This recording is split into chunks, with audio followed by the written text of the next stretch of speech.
We got, I think, 2.5 hours.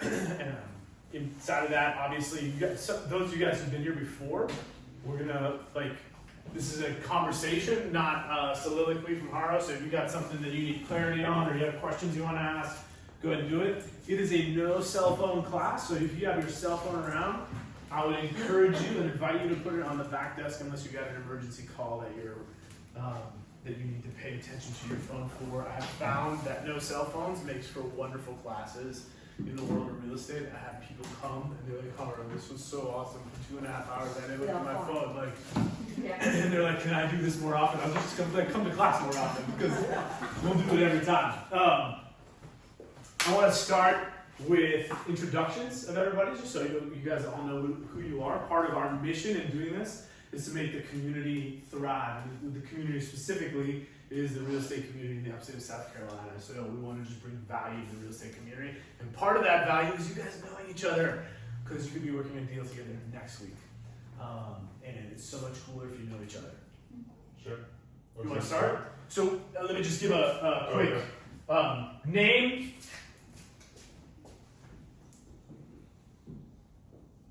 Where you're from, originally from. And where you're from. How long in real estate? And a quick thing about your family, and then something fun about you. Is that cool? Is that too much to do, or you got that? Okay. So, whoever wants to start us off, I'm ready. I'll still start. Great. I didn't scare you away. If you can't see it, I can read it to you. My name is Ian Gurney. I was born in New Orleans, Louisiana. I've been in real estate for 3 days. Just licensed? No. I was licensed 11 months ago. But I just started 3 days ago. Okay. I was building a house. It was that time. My family, what's unique about us is I have 3 siblings. We're really close. And I took my daughter to Florida last week for spring break. And without knowing it, my other siblings just kind of showed up from Charlotte and Indianapolis, Indiana. And the first day was the Sunday of the Masters, which is like my Super Bowl. So it was, I couldn't have asked for a better day. That's probably my fun as well, golf. And I like cars. Sweet. Yeah. Okay. I'm just going to go this way. So Clarence, hit us. All right, my name is Clarence Glenn. I'm from Woodrow, South Carolina, born and raised. I live in Simpsonville now. I've been in real estate since 2018. I just have one daughter. We travel a lot for fun. We go to Peru for anywhere from 10 to 20 days a year, just because that's where my husband's from. So we stay there. We're building a house there now. That's so fun. Yeah, yeah. So. Do you guys take Machu Picchu trips when you're Yeah, run over to Machu? Yeah, and we go from different family members' houses eating every day, and they make us eat 3 times a day. So it's always fun. The food is amazing too. It's awesome, man. Yeah. Alright, I'm Silvana Baez, originally from Colombia, South America. I've been licensed since 2007, but selling since 2011.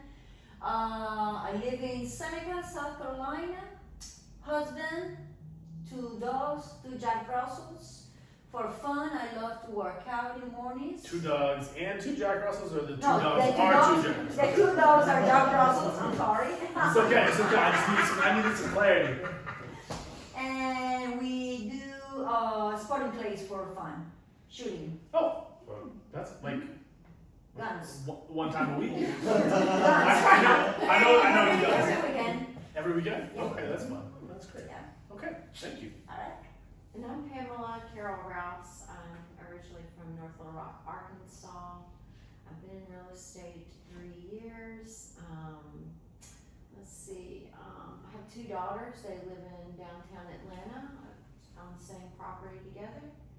And my husband and dog and I live in a 40-foot motorhome. We like to travel and we like to kayak for fun. And Sounds great.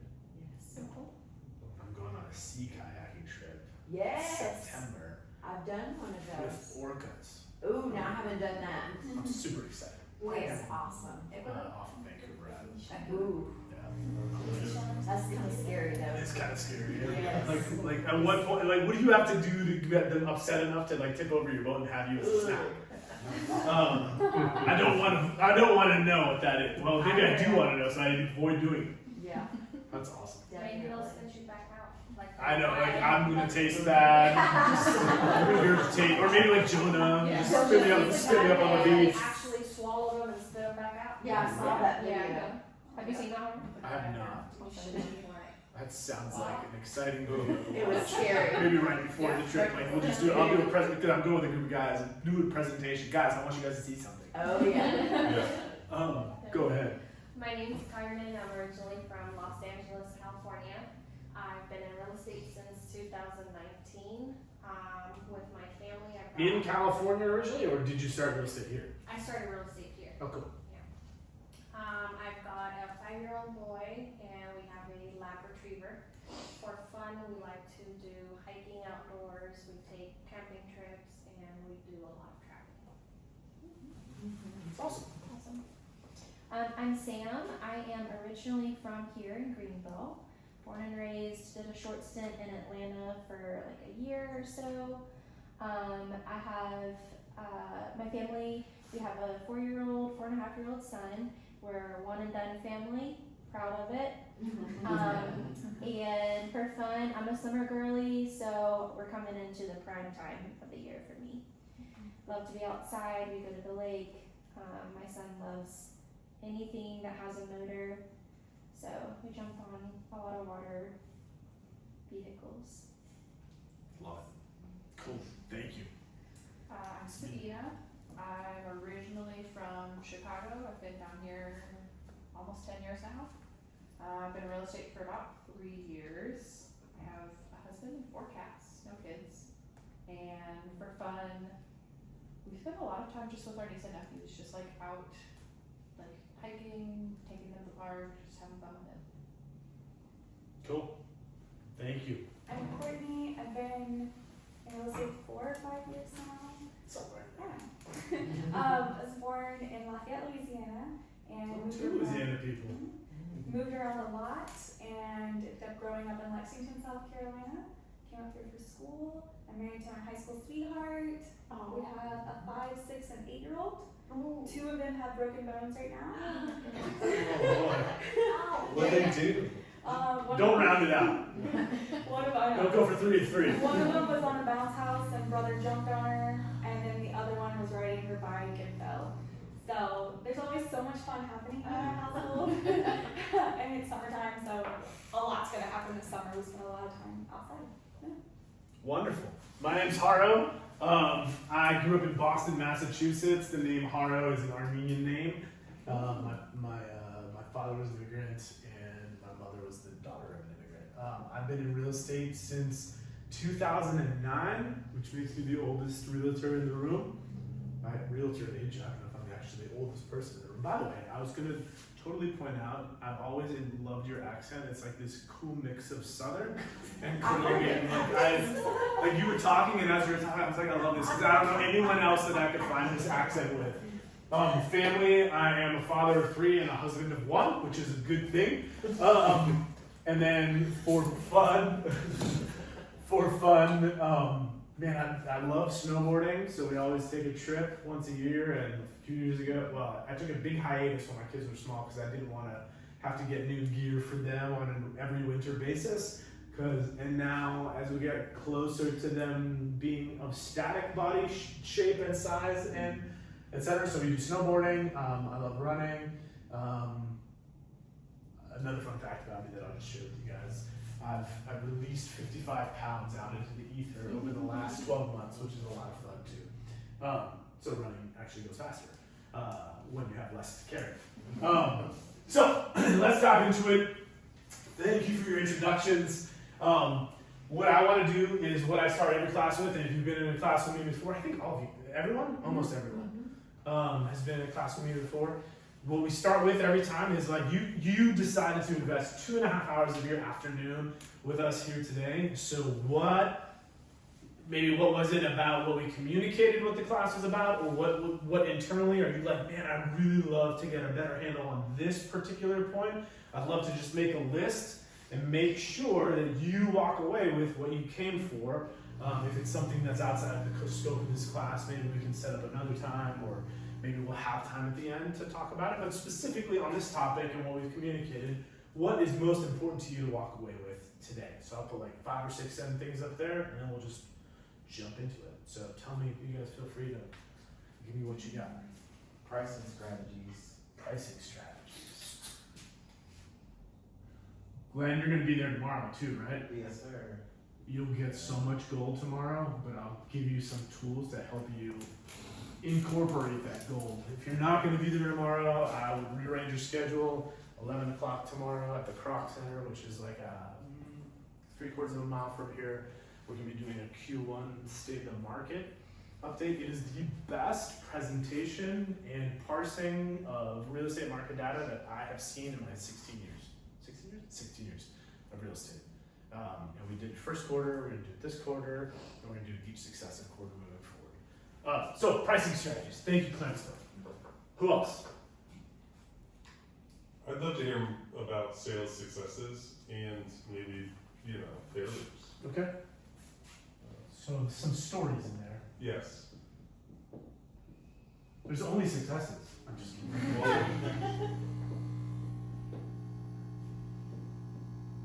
Fun stories too. Yeah.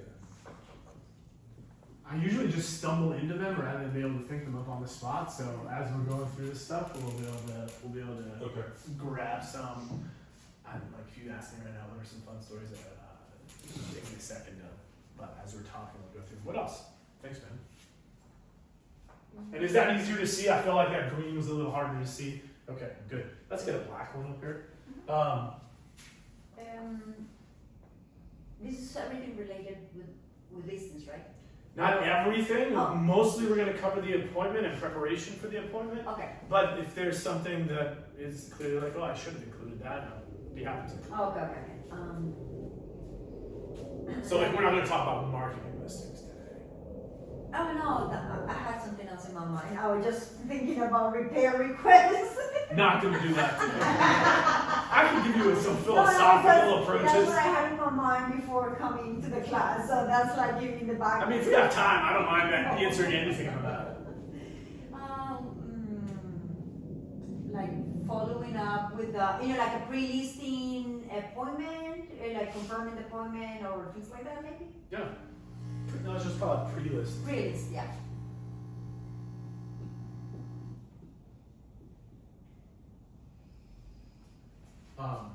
It'd be interesting, Sabina, if you have a second to slide out and grab one of our pre-listing packets, just when you have a second. I can send it around during the class. So pre-listing, but there's more than just the packet. We will do that, but then I will talk about that. I'll hit on that, and then there's more to it than that. So cool. What else? What about when you're walking through their house with the eyes of the buyer, and then you maybe shall suggest things that they can do to help the improvement of their sale that's not going to be costly for them, that something small they can do to see a good return that's Okay. not gonna. Great. One of the things you should know before we dive into this, and we'll talk about this in a second, and I'll talk specifically about this. We actually do all our listing appointments in the office. So how does this work Yeah. when you're doing that? And we'll talk about that and that philosophy and how we arrived at that and kind of the story behind that. Okay. And then how do you handle it? Because you want to make sure you're presenting a good product. Mhm. So how do you make sure that's happening? It's a great question. Thank you. Who else? What about getting the actual appointment? Getting an appointment.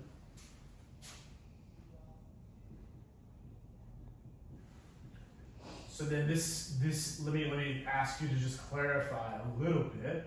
Does that mean finding people to actually set appointments with, or does this mean like you've got someone that says, "Hey, I'm interested in listing my house"? Then how do you go through the steps and methodology to get them like? Through the steps and methodology. Like if you've been in contact with them, you've called them, you've agreed to a time, and then you're calling the day before to confirm, and then it's like, hey, well, let me call you back, or they don't answer. So how do you follow up to ensure that you have confirmation of the appointment? Okay. So setting it. Setting. Some of this is inside of lead gen, which we won't go too deep on today. Thank you. I feel like that has come up in the buyer class that we did. Dude, who came to the buyer class? We did. Yeah. There's been enough there that it might be good just to add, because right now we've got buyer class, 8 steps of the sale, listing class, and a lead gen class. It's not something we've developed that might be really good, because I think you can get really deep on this topic. What else? Great question. I'm really hoping just to refine how I talk through a listing appointment. That's what we're really gonna go deep on. Yeah. So I think just refining my talking points, not getting distracted myself, or talking about something I don't need to be talking about at that time. Kind of thing. No, You know, no one's ever had that issue. Yeah. So just staying focused and just refining it is what I'm really hoping to do. Awesome. Good question. Anyone else? How to politely say you're not the right person for that one. Oh, okay. Politely saying. Like, Politely decline the Decline listing? the listing. Yeah, like either wouldn't sell or it wouldn't be for you, and you would not, because if you just know it's not a good fit. Yeah.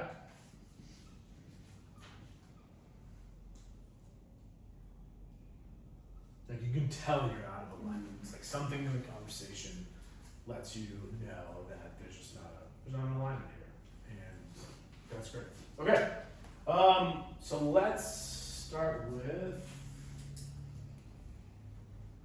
turning this on. How about that? There we go. Okay.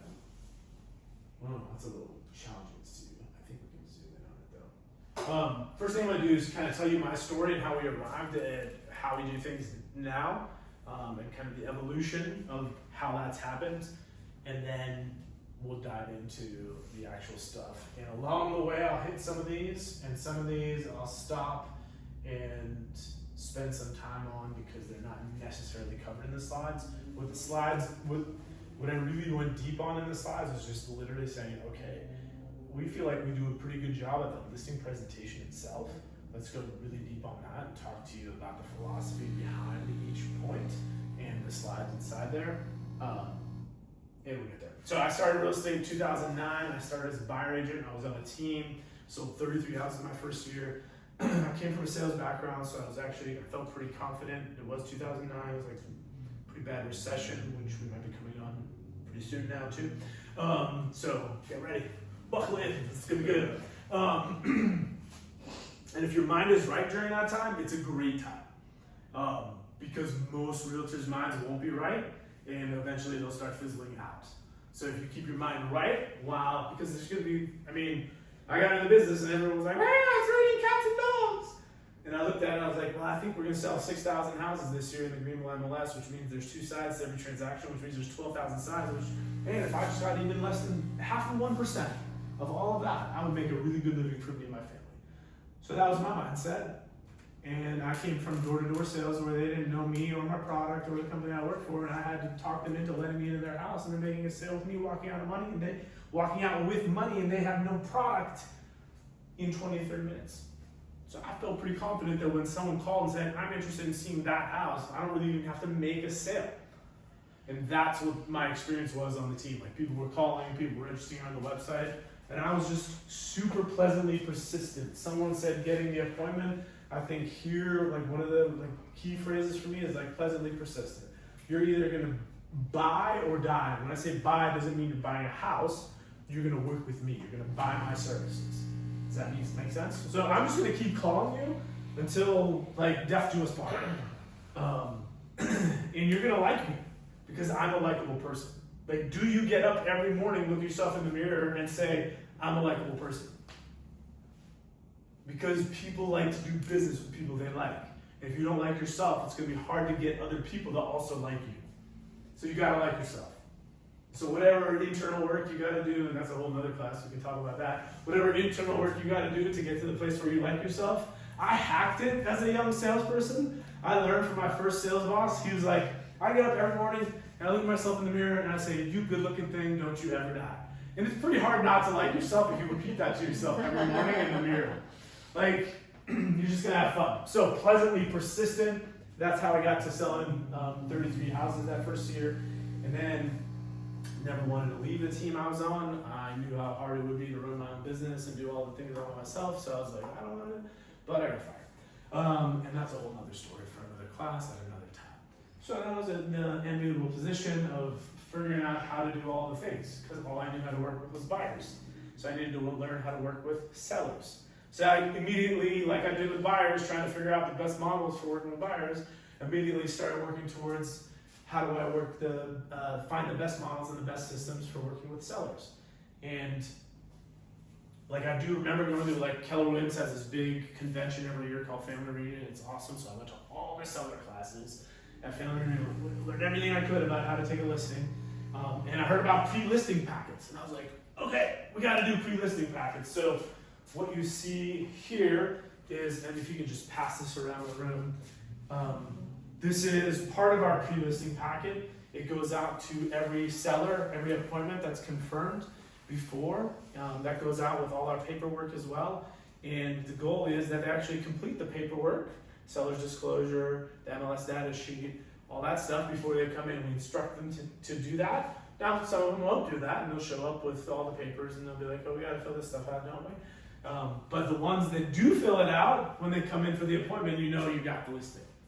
So like that completely changes how I can approach that appointment. So that was something I learned in a class at this convention. Was I was just trying to find the models that would work. And then I was like, by the way, the average price at that time in Greenville, South Carolina was $140,000 for a piece of real estate for a single family, 3-bedroom, 2-bath. Median price in this market was $140,000. Well, you have to sell a lot of $140,000 homes to make the income to not only, like at that point I was like, now I've got buyer's agents that I'm feeding, I've got staff that I'm paying salaries for, so I've got to get to where I do a number of appointments. Well, we didn't have a very geographically targeted approach to the listings that we took. So I could be driving all over the upstate for these appointments. And if they were unconfirmed, oh crap, I just lost all that time. And I want to get X number of listings in a short amount of time in order to meet the goals that I need to in order to make the company work. So that's when I already knew about a couple of people around the country that did in-house or in-office listing appointments, and I just got on the phone with them. And I said, tell me what you do. And it was like many things in life where someone's doing something completely different than what you do, but it's effective. You're like, no, it's not gonna work, it's not gonna work. And then you got all these fears, you're like, I don't know if I can do it. And eventually I was like, I'm just gonna rip off the Band-Aid and we're gonna do these listing appointments in the office. And I will say our company has sold this many, probably more now, listings in the last, 12, 13 years. And I would say probably 90% of those have been in-office listing appointments. Now, every listing agent that's worked with us has, or works with us today, has the prerogative that if they need to go to a house in order to give that client a great experience, then they can do that. So we can talk about how we do an in-office listing appointment, but let me ask you guys, those of you guys who've been in the buyer class have a little bit of a leg up on the competition in this room. But what reason do you think you would do an in-office listing appointment as opposed to an in-house listing appointment? Well, they're in your environment now. That's right. You've got a little more control. Yes. Control is a big part of the equation. In sports, have you heard of home field advantage? Yeah. It's home field advantage. Yeah. Like, I've got a sale to make. I have control when they're here, which is not exactly home field advantage. Momentum, home field advantage is Yeah. momentum. We're talking about where momentum is for you Right. as a team. So control is one piece, and specifically to kind of double click on that, I don't want them. Like when you go to someone's house, they've got pets, they've got kids, they feel compelled to tell you a bathroom is a bathroom and a yard is a yard, and like all these things that I don't really need that level of, like what you were talking about, Sam, like that, it's just so many things that can just draw my attention away. So now I'm trying to get, like, my goal at that time was to have 2 listing appointments every workday. So now how am I gonna get 2 listing appointments every workday if I'm driving a house? And I like people, of course I wanna listen to them, of course I wanna talk. That's super important, I wanna do all that stuff. So now I'm home field, they've got home field advantage, I'm on their turf, and now we're gonna have to talk about everything under the sun. And I'm the kind of guy that's like, oh, you're a Clemson fan, look at that, blah, blah, blah, when'd you go, blah. And it's just like, we just have all these long conversations, which is beautiful, it's not terrible. And I can connect and still get a listing signed if it's here and not there. So that was the decision I made, and I was so scared of moving from in-house listing appointments to in-office listing appointments. But when I pulled the Band-Aid off, and we just started moving in that direction and started building systems around that, and then managing that expectation on the part of the clients, then it actually wasn't that hard. And one of the scripts around that is like, hey, the reason we get different results than the average agent, which I'll show you our results on average. I was trying to figure this out the other day, but you can't go in the MLS and pull all the houses that have sold in the last 15 years. You can only because that's a lot. So you can only go 5 years back. But on average, our days on market, which 2 easy ways to figure out how well you do with listings is days on market. And what's the other one? I know you know the answer. And yes, you know the answer. Yeah, list to sale price. A, how well do you price it? B, how well do you negotiate? So list to sale price actually has two components to it, but it's really hard to parse the data that well for clients, and you're really going to start losing them. Write this down. A confused prospect never buys. A confused prospect never buys. So if you try to give them too much information in too many different directions, so there's list to sales price, but that assumes the price you have it at when you sell it. That's one ratio. Another ratio is original price to sales price. You see the difference? Yeah. So if you made 2 price reductions, then you nailed it on the second one, and you really did a great job negotiating that second one, good for you. Like, that's good. That's not a bad thing. However, if you nail it on the original price, and then nail it on the sale price on top of the original price, and your ratio there is really tight, that's an even better story. Yeah. Does that make sense? Another thing, no one in this room has ever done this. Who decides the price? Oh, this is a trick question. Who decides the price on a house? The buyer. The market. Yeah, the market sets the. So again, what is the question? Okay, the market as far as the sale. Yeah. As far as list price, who decides the price? The seller. The seller. The seller. With our help. Well, we're not putting it. Yeah. With So, our price so the range, answer, this is so the your- answer is yes and no. Anyone ever done a deal with an agent and be like, how did you guys arrive at this price? And they said, well, this is what the seller told me to do. Sure. After this class, after we talk about this today, if you were ever someone that was tempted to give that answer because the seller told you the price that they wanted, to me it's a pride point. I'm like, I can never say that. I can never say that to somebody that the seller told me the price. Because then I've not done my job. Like, I feel like, actually I shouldn't get paid, in my opinion, because I'm not, well, at least part of my job, not the entire job. But part of my job I didn't do. I was derelict. Was it derelict to duty? Derelict to something like that. I just didn't do my job. So in my opinion, the seller should make the decision on the price after I've educated them. After I've educated them. So write down heart of a teacher. You have to have the heart of a teacher, because how many houses The average seller you sit in front of, how many houses have they sold in their lifetime? 0 to 3. The average seller that you sit in front of, 0 to 3. Most of you guys in this room, if you're not already there, will at some point be there. But you're gonna have been like, I've done 30, I've done 50, I've done 60. At one point, I was able to say I do 6, 7 a month. Like, am I doing that right now? I'm actually just. Well, that's a different story. But I'm not doing 6, 7 a month right now. But at one point, when I was doing 6 to 7 a month, I could say I've done this like 6, 7 listings every month. You should listen to what I tell you about pricing. So back to the point, which was how did we do it in-house? That's how we moved to that model. The pre-listing packet was a key part of that model. That's going around, that goes out by our staff. You send it to the person a day before, 2 days? Right now it's digital. It has been physical. Okay. I want to go back to physical. I think there's so much digital noise in people's worlds that if you can be someone that's high touch, that's gonna be so much better. Like everyone's like, I don't want to, I want to have an email marketing plan, and I want to do a social media marketing plan, and blah, blah, blah. Well, you and everyone else, congratulations, you're not sticking out at all. Unless you really have the time to make it smart and beautiful, which, like, honestly, Sam Marker does a good job.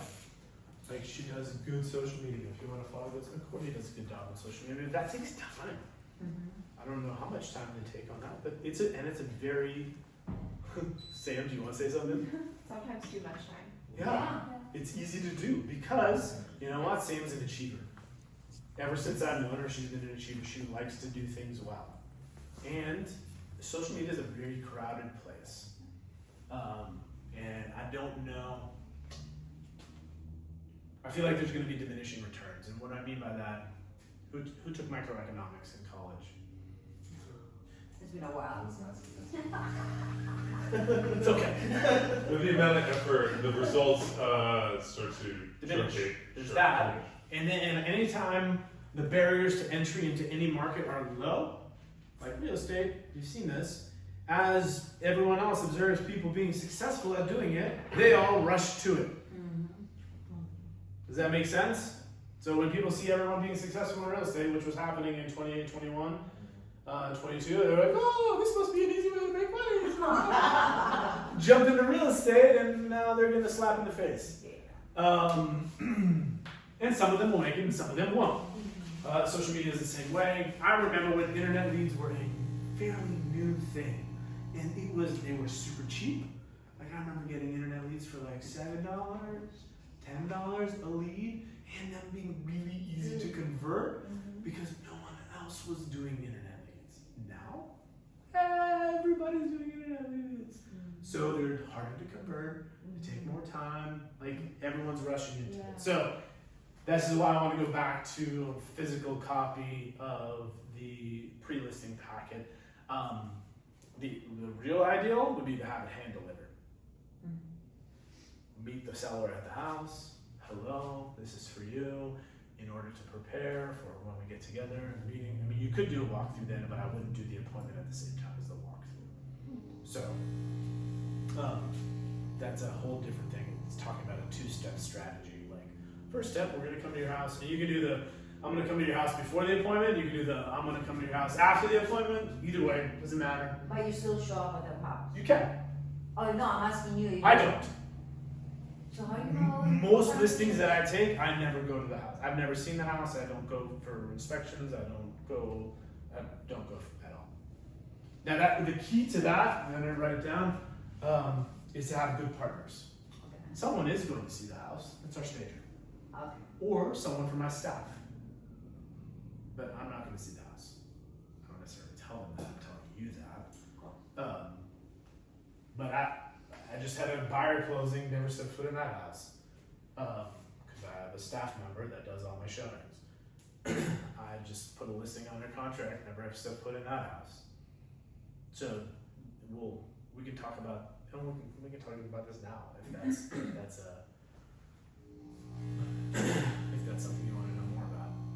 I reserve the right to go see the house, and the way that I've changed in how I want to run my business, I'll probably see more houses, but I'm very comfortable not seeing the house. Like for instance, Tom and Margaret Davis that we're working on right now. I'll probably swing by there because I've got a relationship with them. This is one of the houses I did go out to the house years ago. They decided not to sell at that time. They've gotten older. It's 2-story. They're having a house built. It's 1 level. They're ready to sell. They're going to be moving out. I'll go out to the house. That's not a big deal. But I don't have to go to the house.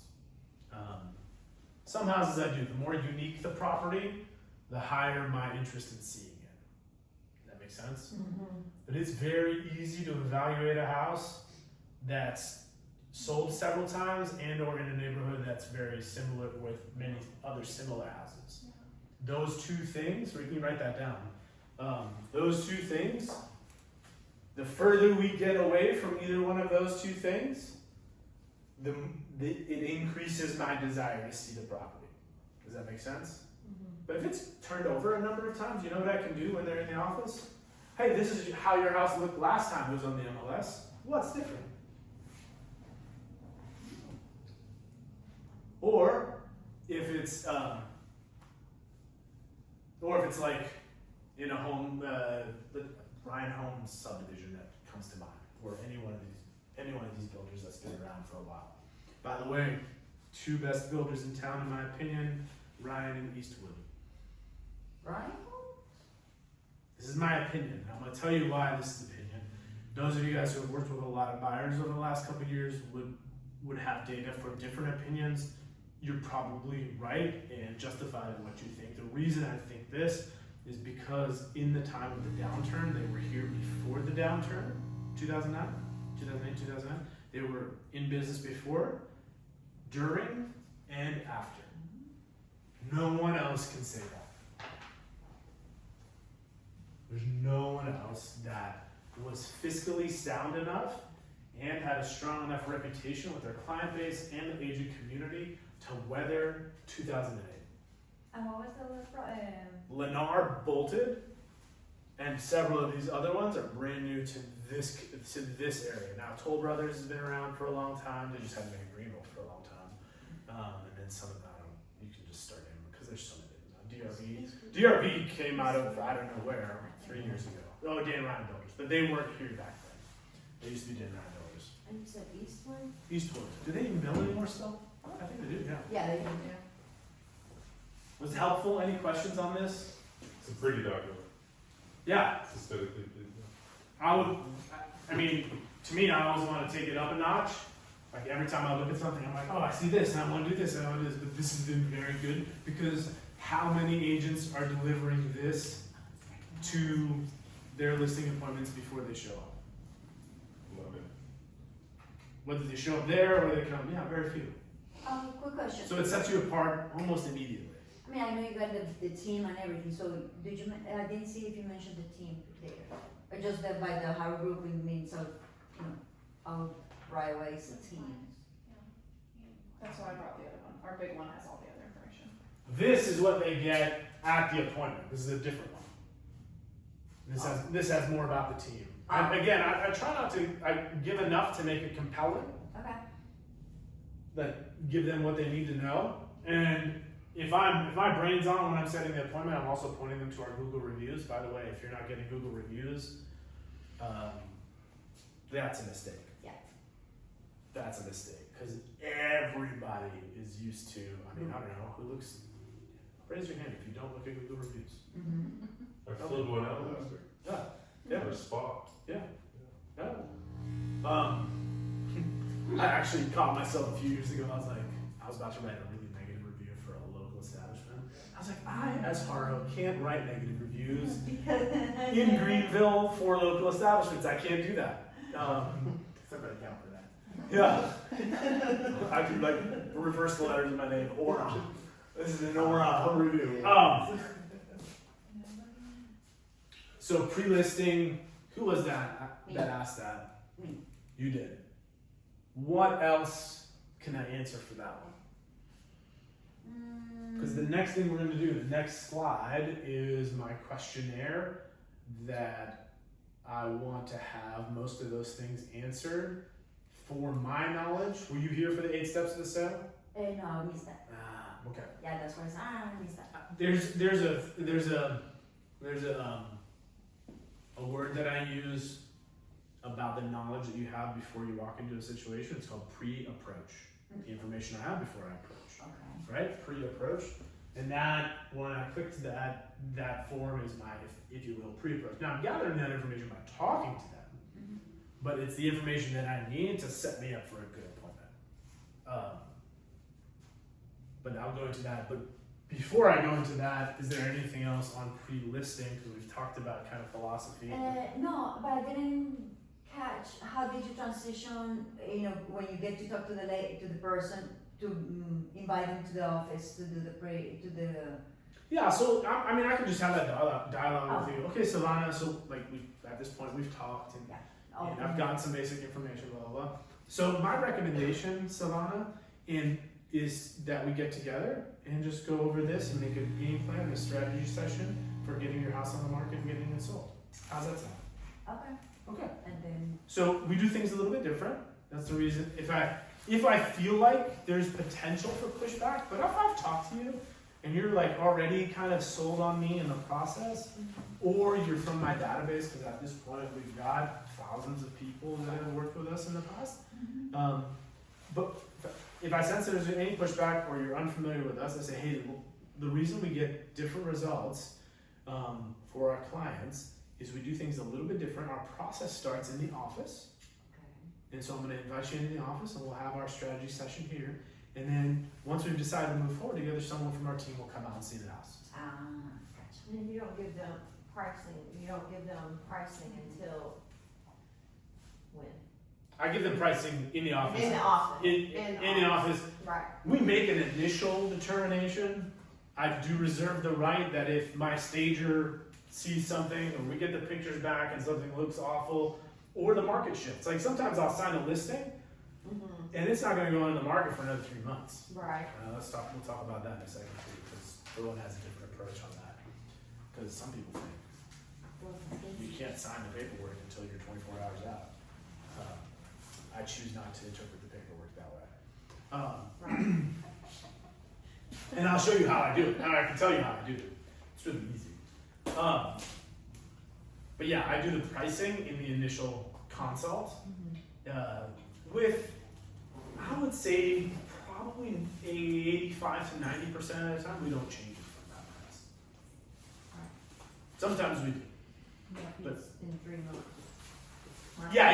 The market can change. The market can change, and if I tell them in the listing appointment, especially if I can tell it's going to take some time to get the house ready to go to the market, I say, hey, we'll revisit this right before we go live. And that's when our listing manager gets back with me, and I'll put it in the paperwork, and we'll just say, hey, is this price still good? And I'll just do a quick diagnostic check, if you will, to make sure that the price is still relevant for the market.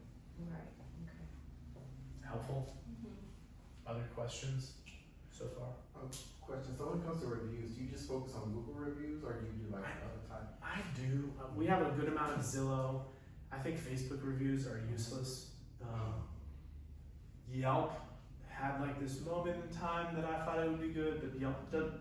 I mean, tell me if anyone sees this differently, but I don't feel like Yelp has really taken a foothold in the upstate. Other places it has, but I don't feel like it's done that here. So for me, Google is really primary, Zillow is secondary. So if I can get Google, we have enough on Zillow that if someone's really like, I think we're maybe like number 3 on Zillow in Greenville, but you're not gonna get Zillow leads unless you pay Zillow. And Zillow and I are not aligned, so I'm not gonna pay for Zillow leads. Because what they're interested in making a buck and meeting their quarterly projections because they're a publicly traded company. So human interaction is for them it's mercenary. Yes, treat your clients well so we can make our money. Where that should be reversed. Treat your clients well. Oh, you're gonna make some money. But it shouldn't treat your clients well. And I personally did operate in the other way for several years in my real estate career. Like, I want to make a certain amount of money, and therefore I want to treat my clients really well. But that's kind of a backwards. Oh, don't get me on this soapbox. A lot of people whore real estate. If you're going to worker like that, you're going to give some of your hard-earned capital and you're going to get favors in for that, right? And it's the same thing, some people go to real estate and they give some of their capital, time capital, not financial capital, or maybe some financial capital too, and then like, hey, I'm going to get something I like in return, rather than doing the job because I love doing the job and I love serving the people. So when you're whore is kind of a shocking way of saying it, but a lot of people whore real estate, and I've been in that camp. So anyway, that's a side topic. But the more you do it for the love of the work, the more you do it for the love of the people, the better it's going to be. Pre-listing. Did you get what you needed Yeah. as far as setting the appointment? And if they really push back, like if I can't secure the appointment here, I'll go to the house. That's fine. Doing them here was born out of time constraints 10 years ago, and we just got into the habit, and it's been a habit that's worked. It's delivered great results for the clients. I've had great relationships with clients. It's great. It really is nice to do it on home field. I think I gave you enough of the reasons of the home field advantage. Like the biggest ones are like the time that it takes to do the home walkthrough, and there's ways to do that. So if you want to do the home walkthrough, if you want to go to the house, which is totally fine. You guys, everyone has your prerogative to do this. If you want to go to the house, I would have something for them to fill out, and I would hand it to them. While you do the walkthrough, hey, I'm gonna do this myself because I've worked with hundreds of buyers, and I want to see your house through the eyes of a buyer without you explaining to me, because you're not going to be here when the showings happen. So I just need to think that way while I'm walking through. If you guys can fill this out for me, and I will circle back in about 5-6 minutes. If you guys just fill this out for me, like that's the way to do it. Because if they walk through the house with you, it's gonna be long. Yeah. It's gonna, but of course, be sensitive to that. Like it's an emotional thing for most people. Like this is where they've made memories. This is where they've been with their family. They have strong feelings about it. All that stuff. It looked like you had a question. Well, You were moving to raise your hand. I was just going to comment on what I noticed that you, in that paperwork, you asked them what is their best memory at their home, because people still, they need a release of that. Yeah. And so I feel like you, by giving them that opportunity, it releases that from what they feel like they need to get out of themselves, but you're not having to listen to it to the extent that it's detrimental Yeah. to their thing. In fact, one of the documents we have them fill out before we go live is 10 things I love about my home. Yeah. Really? Sell your home to me. And 10 things I love about my home. I can completely take that up several notches if I wanted to, but that's a good starting place, is to have a document that says 10 things that I love about my home. And it could be the location. It could be this special thing I did. It could be, like for me, if you gave me that document today, well, not today, but in about 2 months when my addition's done, like I'm gonna tell you my favorite thing about my home is my back porch, because it's one day will be done and be beautiful. Pre-listing, walking through the house. Is there more I can answer about walking through the house? You had asked about that, Val. Well, when you're walking through the house and you see something that needs to be done, how do you approach that? So Like if it I needs to be started- done before it goes on the market, or I started to approach that in my early days myself. What I found is that if I hire someone third party, it's worth every penny of that money. Because if they want to argue with me, now we're talking about two different things. We're talking about me as the person to sell your house, or me as the person to stage your house. okay, And I want to secure this and make sure this relationship is really good. right, I don't want to have a battle with you on this. okay. Now, there are people that can do this. I just didn't want to. Right. So, like, I can have a hard conversation with you about what you're on, but usually I would do it through, having printed best practices that I would give them. So I let the paper tell them the hard stuff, not Haro tell them the hard stuff. Right, okay.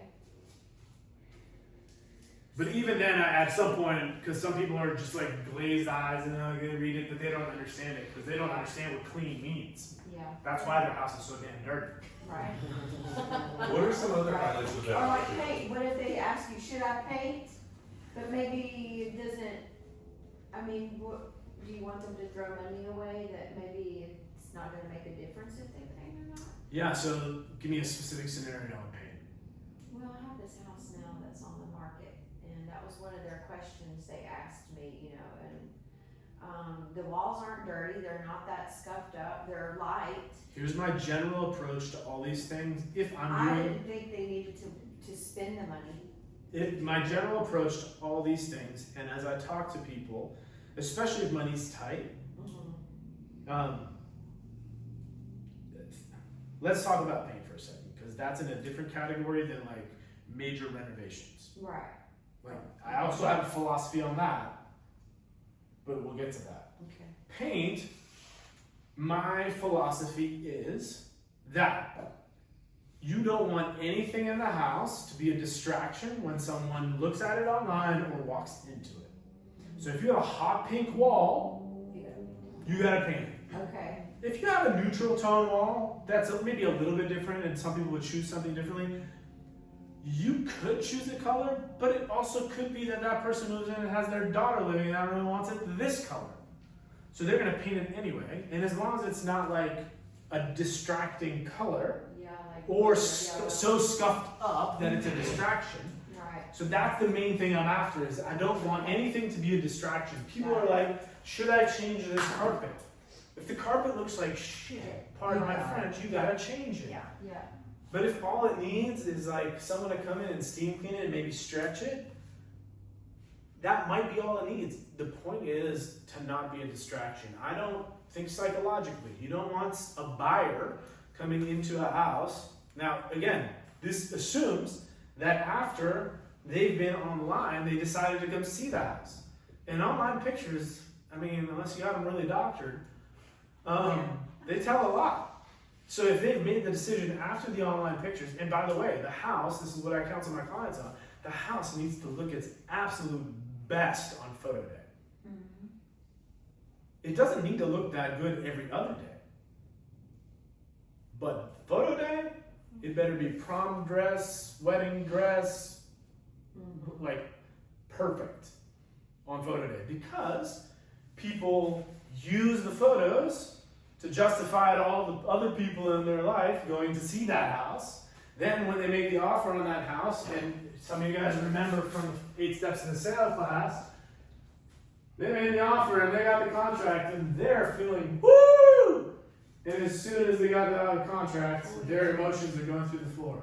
And the way they're justifying it to themselves and to others is going to be to go back and look at those pictures. And so you want to make sure the pictures are like drop dead gorgeous. They've got to be great. Like, I remember when I was one of the first people to regularly do professional photos for all listings.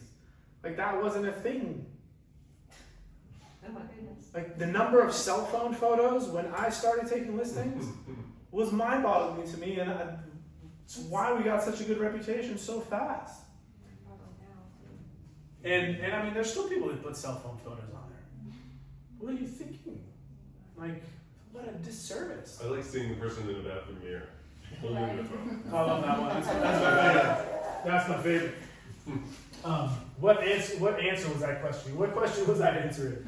We were just talking about whether to paint or not to paint. Whether to paint or not to paint. Again, philosophically, I just think this is how I've always done Only it. if the walls are a distraction. If anything's a distraction, it must be addressed. Okay, got it. Anything's a distraction, it must be addressed. And one of the ways this happens for me is when they're in my office, one of the ways that I help them on pricing is I show them competitive listings. And when they see how those houses look relative to theirs, it helps them get their mind right about what their house looks like. A script I've used in the past, you can write this down. The hardest job I'm going to have, let's say Sam's my son.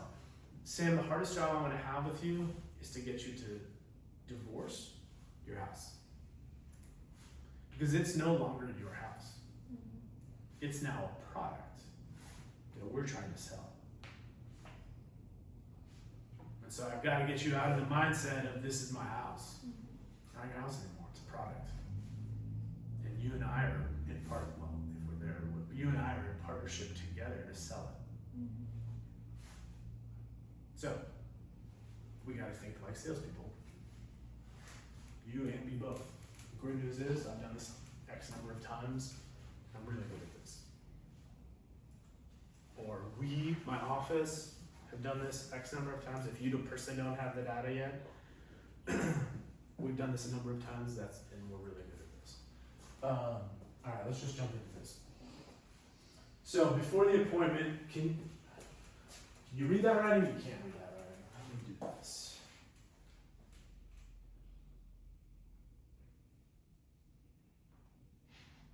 Nope, not that.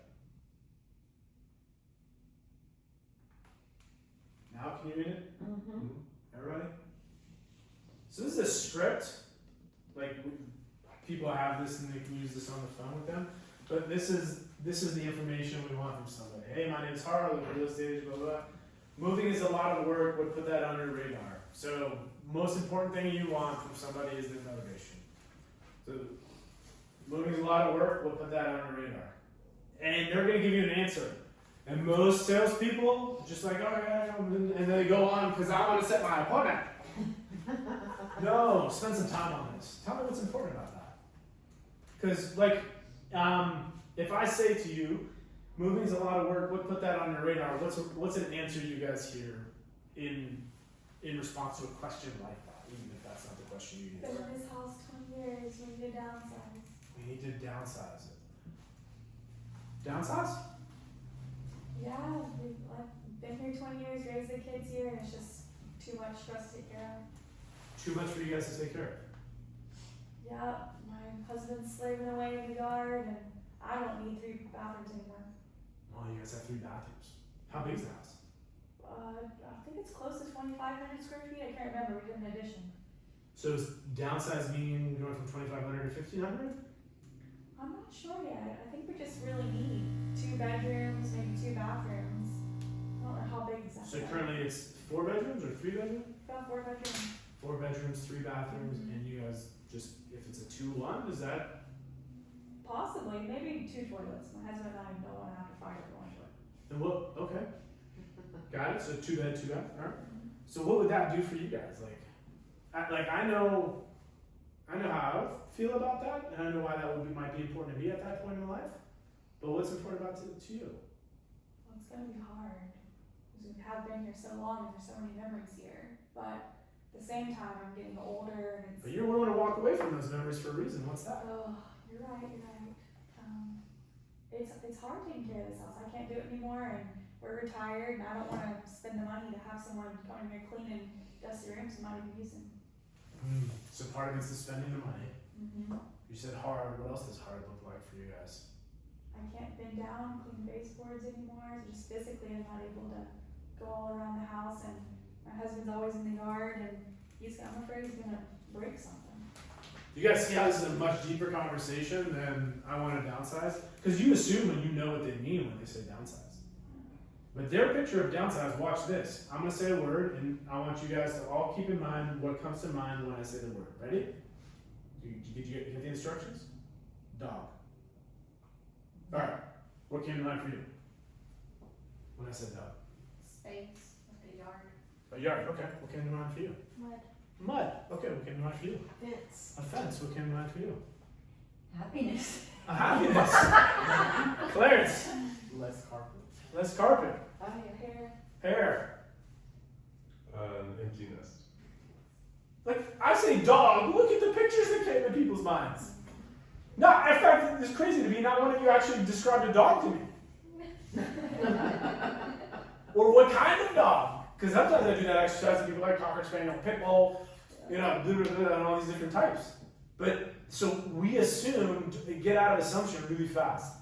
We assume we know what they mean by downsize, and I want to interrogate I don't want to assume, Savannah, I understand what you mean when you say downsize, because I know what I mean, but I want to know what you mean. And I don't wanna clean anymore because, Okay, and then I'll say, what's a big house and what's cleaning? Oh. You don't have to answer all that, but does that make sense? Super understand. Curiosity. Curiosity. And what does that communicate to you when I tell you, I know what I mean, but I want to know what you mean? that you really wanna know. Yeah, I'm interested in you. Yeah. What's everybody's favorite subject? Themselves. Themselves. If you want to win with them, make it your favorite subject for at least the time you're on the phone with them. Okay, movie's a lot of hard work. We'll put that on your notes and we'll do for you. This might be an obvious question, but what will that mean for you? So what I'm hearing you say, and then repeating back to them what they've said, is, and by the way, that's why you should have this printed out and be taking notes at the same time. You're like, I want to do it digital. Paper. Write it down. And by the way, the act of writing is going to help you remember it better. Yeah. Can I ask a question, or will it No, make it as your fault? I don't have another thought right now. So what would be your script? Say you've spent your time in the morning doing your Legion, you've had these conversations, you've called your calls, you know, blah blah blah. But you're driving on your way to your kid's soccer game and someone calls you back at 5:30. What does it look like to still get this information and not be distracted? You're just like, what do you do to come back and get this information? So And I not just miss the asked- soccer game kind of thing. yeah, about a month ago, I asked Sabina to print a bunch of these out, put them in a folder, and I want it in my backpack, and my backpack goes with me to the soccer game. So if I'm willing to take the call at the soccer game, which I may not be willing to take the call Fair. at the soccer game, and I'll call you back later Yeah. on my terms. Right. Done. There's some, you don't want to be too like Right. about that, but if I'm there for my kid's soccer game, I need to be present for my kid's soccer game. Absolutely. But I do have this stuff so that if something comes up, I can sit down and write it down. Also, we have a phone system connected to Follow Up Boss, which is a CRM that we use, and it records everything. And so people have that number, and when I talk to them on that number, I can literally, if I ask, but some of this script's internalized, not everything's there. And Right. I don't mind if I miss something, going back and say, hey, I forgot to ask you something. Yeah. That communicates so much good things to them. Like, hey, Sam, it's Haro calling back before, as I'm getting ready for the appointment, I realized I forgot to ask you something that's gonna help me get prepared, blah, blah, blah, blah, blah. That tells them you're serious, you're getting prepared. So I don't think you need to be super, what's the word? Now, if you have a million things you need to ask, I mean, I don't even think it matters that much, because I think people are okay with, I forgot to ask you a few things, let me ask. In fact, I remember when this form was actually a form that I had my assistant call and verify all, like I would get the beginnings of it and then they would do the stuff that I didn't get answered and they would call again and ask all that. Hey, as Haro gets ready for your appointment tomorrow, want to call and confirm. By the way, you never remind somebody about an appointment. Calling to confirm. Calling to confirm. Calling to confirm. Wanting to remind you about our appointment. Reminding assumes that they might have forgotten.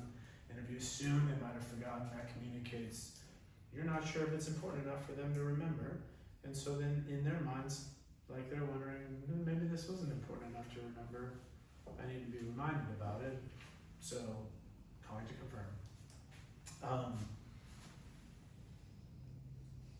Having it on me, having a recording system, and not being afraid to call back if you need information that you didn't get. Now, if you need this for the script, then I would if the script's not internalized yet and it's on paper somewhere, then you just call them back when you are in front of your paper. Yeah. Or if you're at the game and someone's talking to you, be like, I love that. I want to hear all about it. Let's enjoy the game. Meet me Monday or tomorrow. Yeah. Hey, can I call you tomorrow so we'll focus on the game? I'll call you tomorrow. Let's set up a time. Let me look at my count. I mean, you should be able to do all that. Or speak loud enough that all the other parents want to sell their. Yes. So Whoever else wants to sell the house, I'm the person. what would you? Temp check on a scale of 0 to 10. How motivated are you? So one of the ways I like to ask this specific question is, I want my motivation, Sam, to match your motivation, or Savannah, to match your motivation. So if you're a 7, I don't want to be a 10, because then that's going to look like me putting pressure on you. But if you're a 10 and I'm a 7, then you're like, why the hell is he so damn slow? So, where's your motivation? 8. 8? What would make it a 10? Like 10 would be sell it tomorrow. And 1 would be, I'll die in this house, I don't ever need to sell it. Where are you? 8. Okay. 8, What yeah. what will make it a 10? I don't even know. I haven't found the house that we're going to be moving to, so that's going to be a little gap for me to find the Okay. property. So finding the house is part Yeah. of it. Let's say, watch this. Let's say you found the house. Where would you be? Oh, I'll be there. Okay. At that point, if that's their only holdback, I'm going to book that appointment. Because then in the office, I'm going to talk them through a strategy of getting their house ready to put on the market the minute they find the house they want to buy. So that ideally we can line up closings. But that's another set of conversations. But if that's the only thing holding them back from being a 10 for selling, okay, what I recommend, and I mean, we'll go through some of the rest of the thing, but what I would recommend is that we get together and we talk through that. We talk, set a game plan in motion, a strategy. I've got some very specific ideas that you might want to consider. So when we sit down, we can talk about that. And by the way, you don't do all this you don't give them all the specific ideas to consider over the phone. Hold some stuff back. Because a lot of us just like to keep talking and give them everything on the phone. Hold some stuff back. Oh, one question. When you're making this call, how much do you charge? Can you tell me over the phone? Oh, I love that question. I've had different answers to that over time. At this point, I just want to tell people I'm more expensive than you want, so I'm probably a better guy. Because I actually don't want that many of those things. But no, the way I've answered that is like, hey, we're going to totally go over all that when you come in. I have different pricing approaches, and I've never done this, but I've wanted to do this for the last 15 years I've been in the real estate business. But I've wanted to have a pricing tier, like. At this price, here's what we do. At this price, here's what we do. At this price, here's what we do. Which one do you select? I've developed it. It's all written out, but it's not been executed yet. But yeah, that way I can say, well, we actually have 3 different options, and they all have different things associated with them. So I'm going to let you choose when you come in. Gotcha. Yeah. That's but you gotta have the. I mean, I could literally do a flat fee. The only problem is I don't want to ruin my numbers Right. in the MLS. So I would have to get Sabina licensed, put them all under, not Sabina, but someone else, put them all under their name. Yeah. Hey, we can give you our flat fee for $1,000. We do nothing. Right. We'll put it in the MLS and we'll let you know when an offer comes in. That's the $1,000 Nordstrom Rack option. But the Nordstrom option is this, and here's the Demon option, and then here's the product. I wouldn't name it that way, but you get my. Yeah. Maybe I would. But do you know in many cities that have Nordstrom and Nordstrom Rack, like they're right across the street from each other? Like they're right there. Yeah. And Nordstrom has figured out like that cross-pollination is a good thing for that. Anyway, temp check. Scale 1 to 10, how motivated are you to read, and then recap their motivation. What makes it that number? What would need to happen for it to be a 10? So if I did, would you be a 10? Great, let's see what we need to do to make that happen. Pre-qualification. Now this is where I'm just like, hey, are you already working with a realtor? Like some of this has already come out. I'm just seeing it, and it's just like a mental thing more than like I need to ask this question. Time frame, blah blah blah, and then. How much do you think your home's worth? Well, Zillow says 324. Great. Because some people try to be coy. I don't know how much I'm calling you. Yeah. Gag me. Come on. Like, how much do you think your home's worth? Is it 250,000, 300,000, 350? What do you think?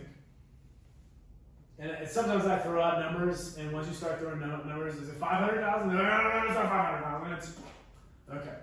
How did you come up with that number? I want to know. When did you buy your house and for how much? Now, by the way, if I'm on the phone with them and I'm in front of my computer, I've already got Zillow pulled up. I've got CRS pulled up. I'm looking at this data. Part of it is I want to know what they're telling me. Part of it is, hey, and I might even say, when did you buy your house? And they're like, oh, I don't remember. Well, it looks like it was 2011. And you guys paid this much. Your mortgage is, oh, yeah. How much do you owe on your house? This is a big one. Oh, yeah. Yeah. How much do you owe on your Why house? do you want to know that? Some people do say that. Mm-hmm. Why do you want to know that? I'm like, whatever. I can probably back into it by what's on CRS. So, like, I'm not going to make it a hill to die on with them. When I got into real estate, you better know this number because there were a lot of people upside down in their houses. You had to pay 10 grand, 15 grand, 20. Like, come to the closing table with a check for $20,000 that they would hand to the attorney in order to close out their sale. Mm-hmm. That's what the buyer's supposed to do, not the seller. But that's the way it was.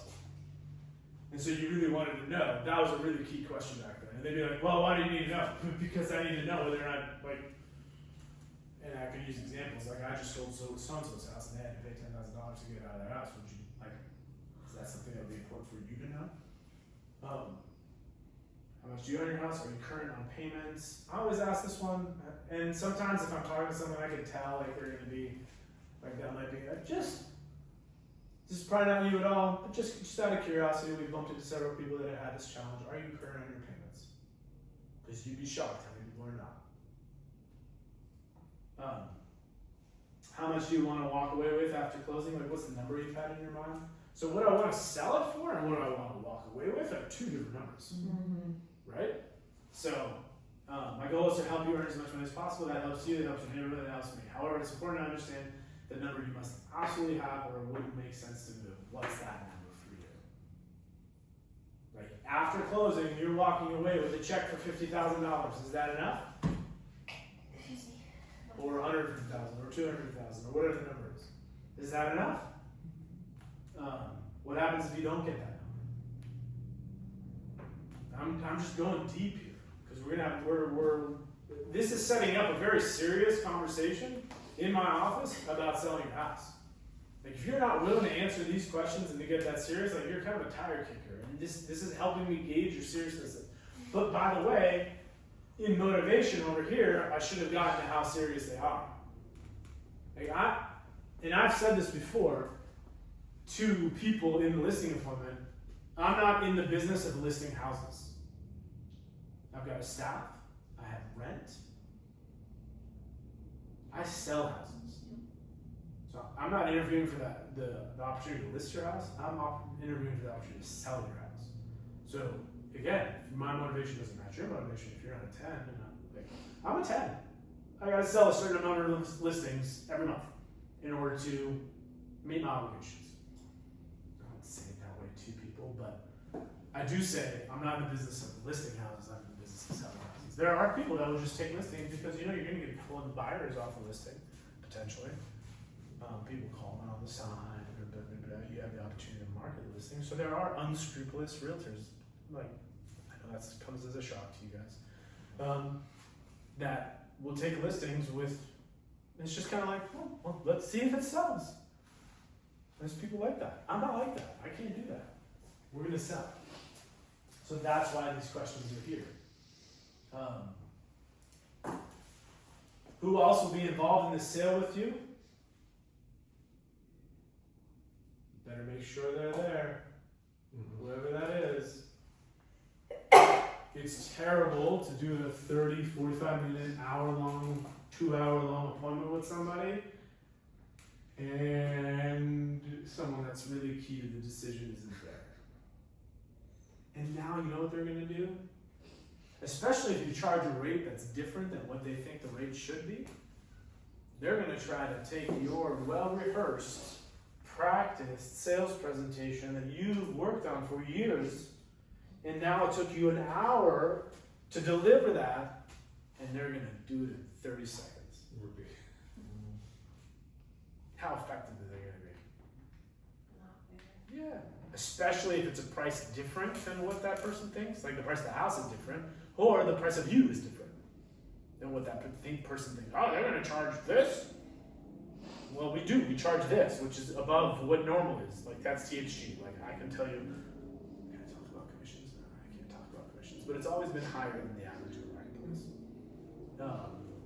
And I just can't risk someone selling that doesn't have all the things. So they're gonna be there.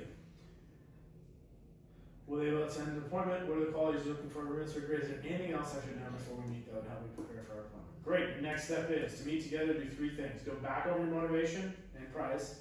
Interview each other, make sure we're mutually good fit, and if everything was good, we'll take care of the paperwork to activate the next step. Notice how I say sign the paperwork.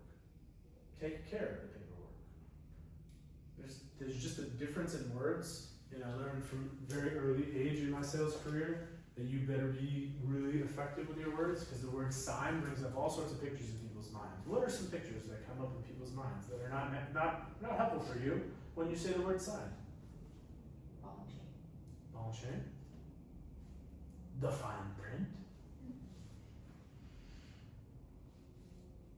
We're just gonna take care of paperwork.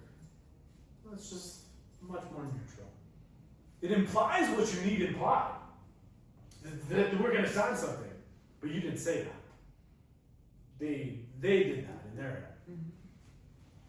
head. Many people fruition and get a deadline. Let me put you on hold a sec so I can check the calendar. We'll say we car out time 2 o'clock today, 4 o'clock tomorrow. This is whatever works out for your calendar. Which one can you commit to? That's a very specifically chosen word. Which one can you commit to? Okay, I'm gonna save this spot for you, and that means I'm gonna turn everyone else away that might be a candidate for that spot. So is there anything that can you think of anything that would hold you back from being able to stick to that commitment? Like, I want them to know, I'm a busy guy, I got other things going on, and I'm gonna carve out this time for you, and that means I'm saying no to everything else. Is there anything that would hold you back from being here at that time? Great! So I'll see you then. And then recap the motivation. That's okay. Let's go to the class. Any questions on the stuff you want to talk about before the appointment? Anything that I went through too fast and you need to write down or needs to be repeated? What's your greatest aha so far? Look over your notes. Don't remind them of the appointment confirmed. Remind is a very tentative word. Remind is a very lacking in confidence word. I'm calling to confirm our time. I love 10 things that you love about your house. Yeah. I mean, I'm picturing someone I just met wants to sell their house. I'm thinking 5. I don't. 10 is 10 work.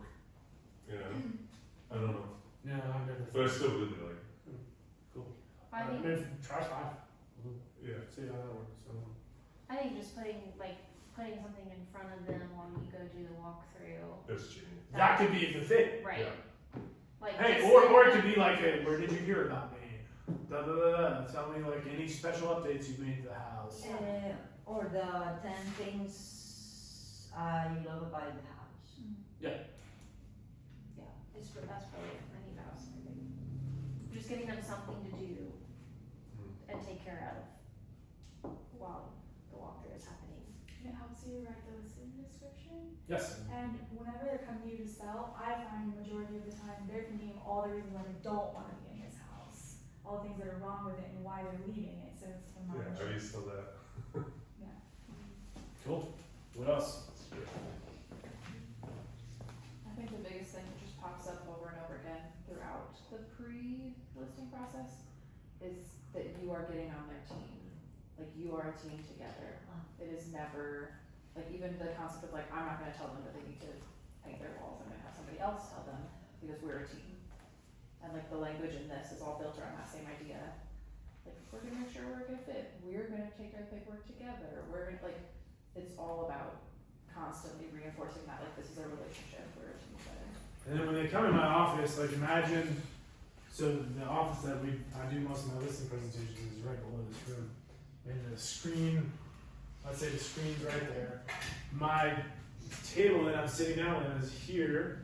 I sit on one end and they sit here and we look at the screen together to do all the things. And that's one of the reasons I like doing it in an office. Is a big screen, like you can see things real big. Because when you, for me, I don't know, maybe you've overcome this, and I would love to hear strategies if you have.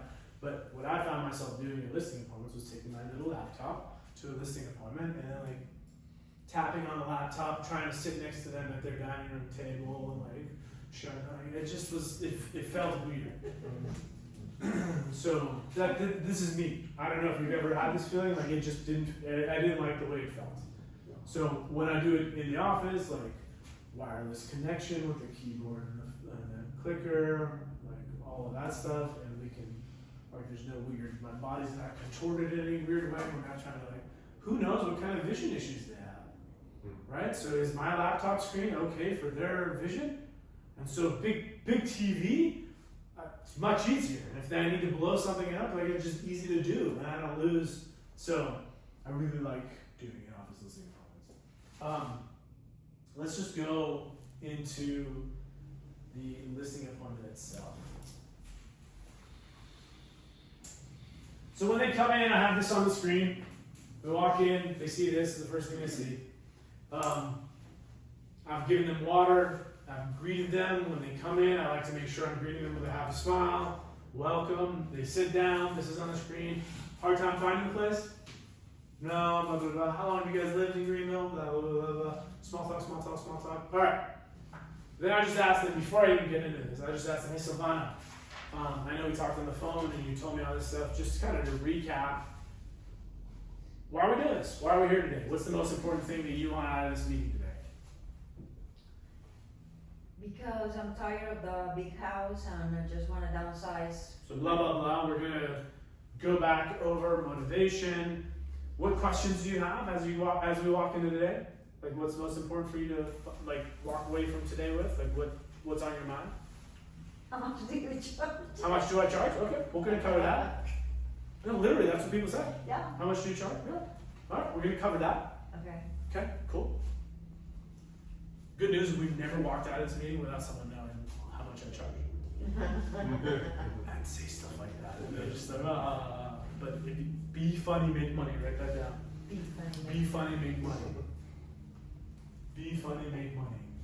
Like the things that they're like tentative about saying, like how much money is he gonna ask for? Just make a joke out of it. I've literally never finished this meeting and not discussed how much I charge. So you're in good hands. What does that communicate about me? They're easygoing. But I'm easygoing, but I'm in control too. Yeah. We're gonna get to it. We're gonna cover it. I heard you. We never not covered it. You heard. What else? What else? I didn't ask a question. So, so then we're having that conversation about why we're here, what are your questions, and the last thing I ask them before I go into the actual body of the presentation itself is, Courtney, how do I make sure, like, I make my living off of reviews and referrals. Over 60% of our business is repeat or referral business. So I want to make sure that you have the kind of experience where you feel really comfortable at the end of this writing us a review. We're the second most reviewed real estate company in Greenville, and that you feel comfortable sending us everyone or anyone you know moving on, and you actually also don't feel like you ever have to pick a realtor again. So, what kind of experience does this need to be for you in order for that to be the case? Pretty top notch. I feel like I know what's coming and So now I'm writing all these things down. if there's an issue, you're gonna call me right away. No any surprises. Okay. Have you worked with realtors before? Yes. What's that been like?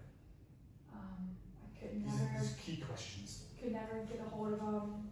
You know, a felt like there was an emergency and he wouldn't pick up the phone. So communication's always really big for me. Okay. Other than that, what else? Yeah, I mean, if we I bought want this them to house- keep going until they empty it all out. Now I've got it all written down. Okay, so if I can deliver all that for you, and we can get you the price you want to get this house sold quickly, how do you feel about moving forward? Yeah, sure. So that's a critical question. So if I can do all that for you, are we good to move forward today, or how do you feel about moving forward, or whatever? Depending on their personality, if they're D or an I or an S or a C, if you don't know what those are, I can't help you right this moment. Depending on what kind of persona they are, like if they're a really aggressive person or a really cautious person or whatever, I might ask that question a little bit differently. Sometimes really forward is not the way to ask it. Sometimes couching it. But I'm going to ask, like, if I can do all that for you, how do you feel about moving forward? Great. Or what? That's what we're here to see about. Okay. Right. Whatever they say. Another question that I haven't asked this, but some people like to ask, is what do you feel like Courtney and I have what can I expect from you guys? You're gonna keep the house clean. Not gonna let the kids destroy the house in the meantime, and we're gonna do all we can to get it sold. I haven't had to ask that question, but that's a really good question to ask. And what's appropriate for me to expect from you guys? This is a partnership. I've even thought about changing how we talk about clients as client partners. Because we're literally partnering. We're sharing expenses and we're sharing revenue, literally. Both those things. It's like, we're gonna share the proceeds of your house, and you're gonna have some expenses in getting this house ready for the market, and I'm gonna have some expenses in getting this house ready for the market. Like, we're literally partners for this period. So I thought about that. But what's appropriate for me to think, for me to expect from you guys, or for us to expect from you guys? And then when they answer all those questions, all right, let's just jump into it.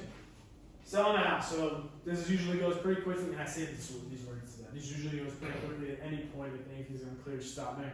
We'll go over it. And I'm just gonna script it with you right now. Silvana.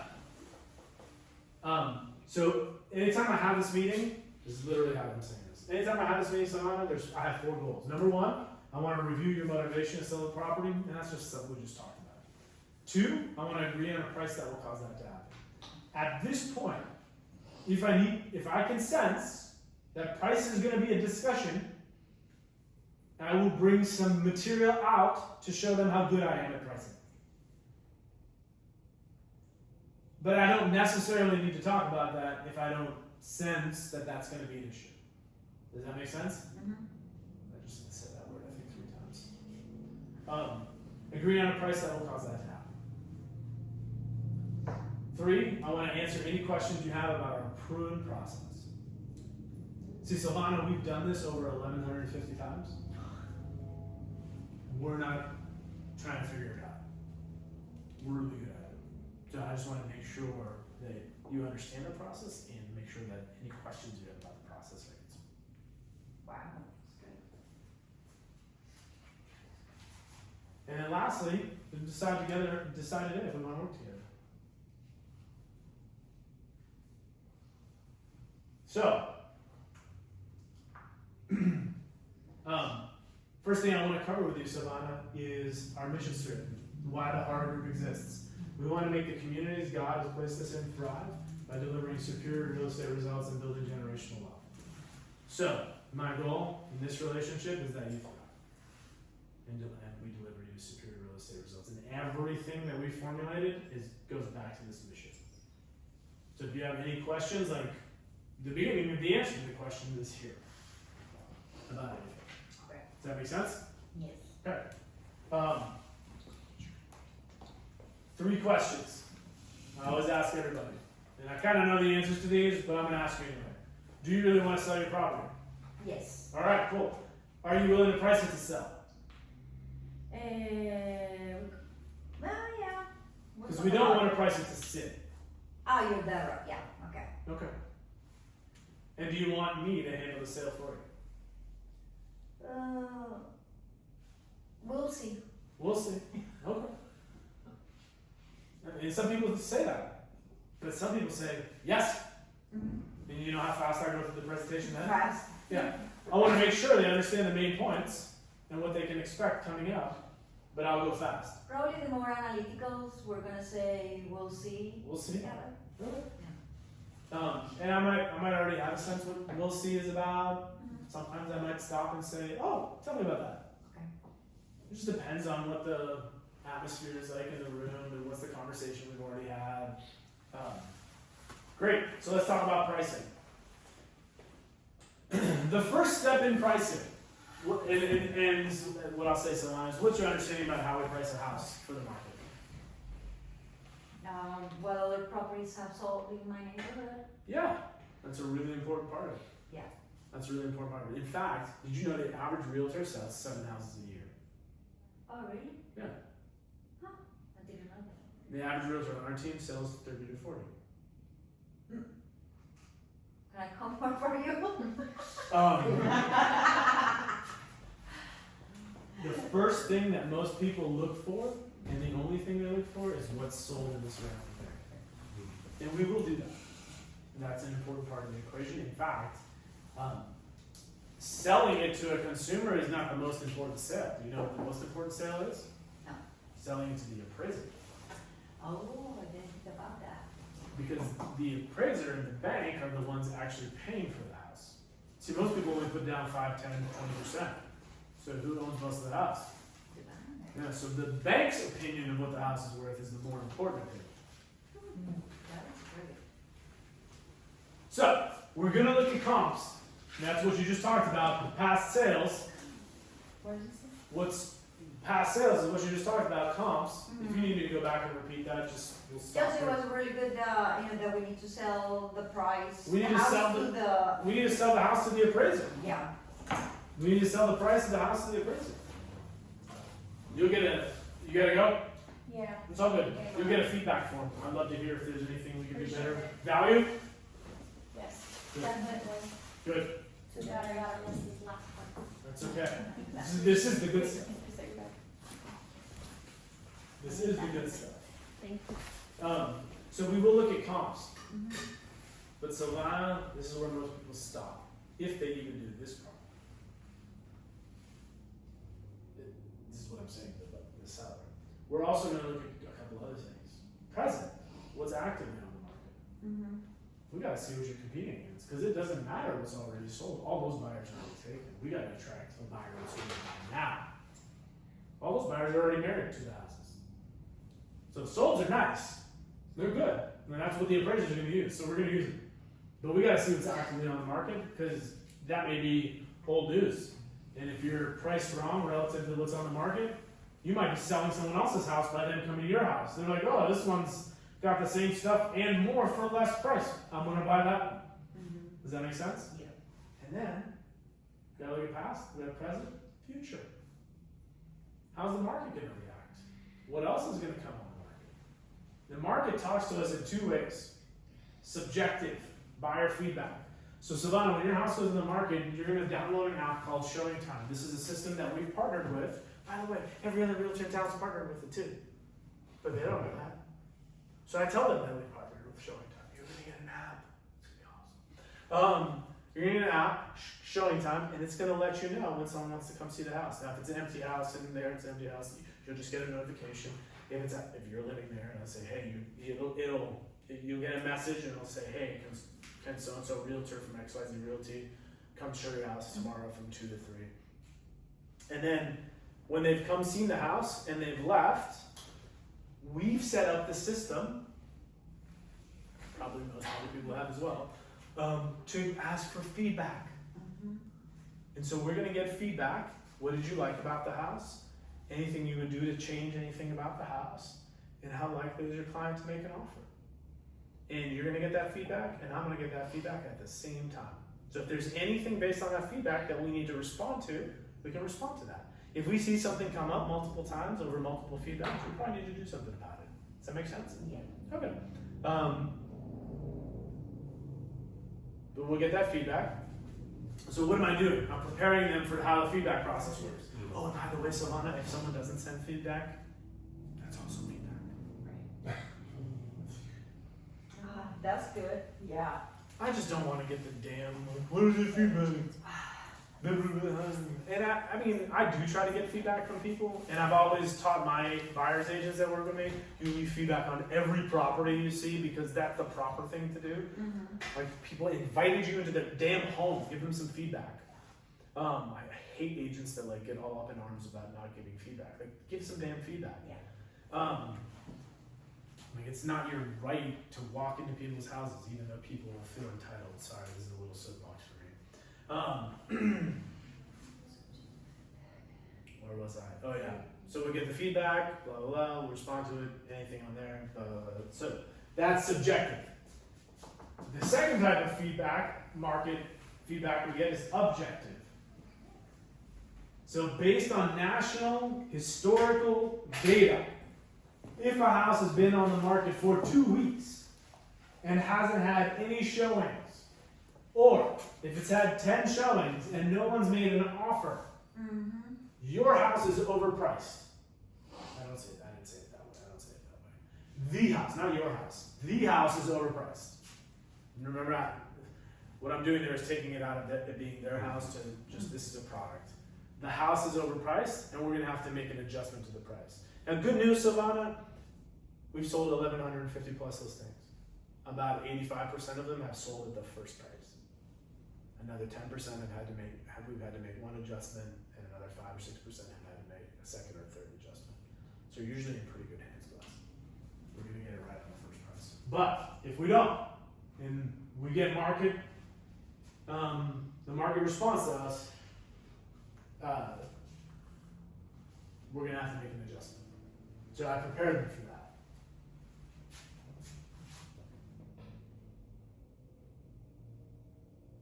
This is good. John must have added this. 2 weeks are the average days on market in your area, whichever comes first. Fair. Any questions on this slide? This is a really important slide to set expectations for people. 2 weeks or the average days on market. Whichever comes first. Thank you. Like if the market's 5, and we get to 5 and your house isn't sold, Right. we don't need to wait 2 weeks.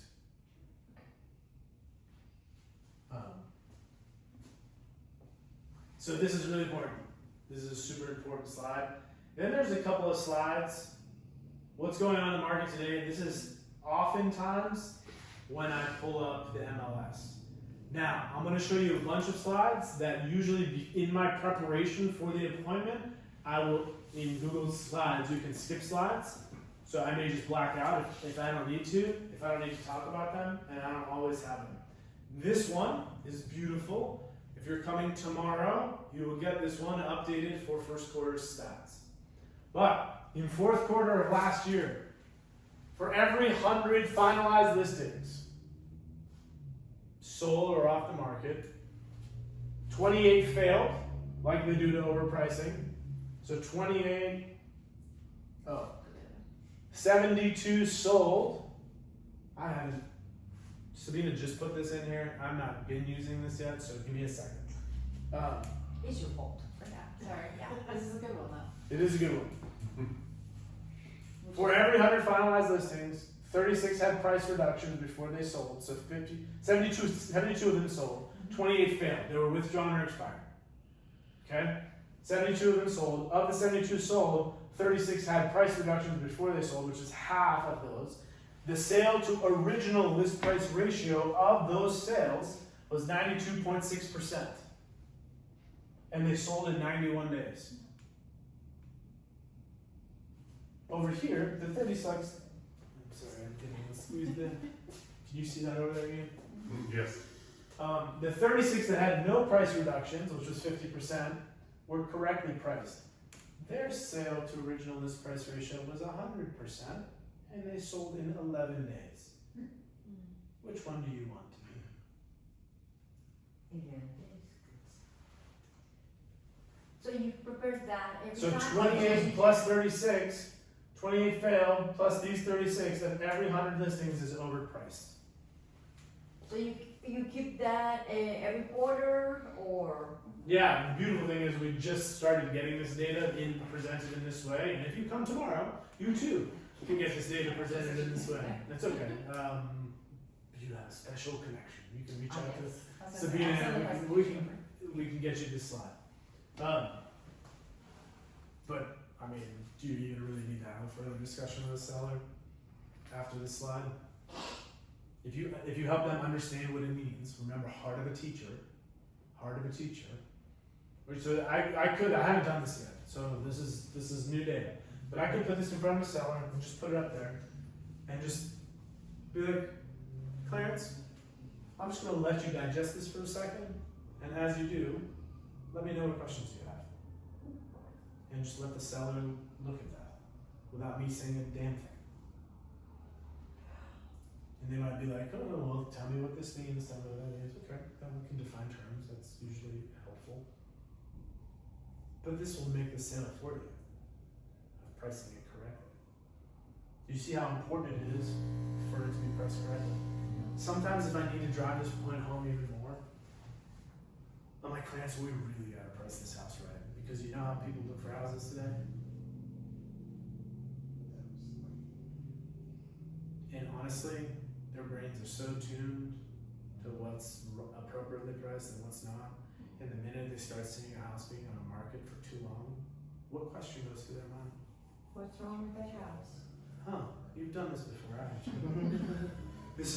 I'm literally like programming them. You get it? I'm programming them. No, you've done this before, so you're familiar with that.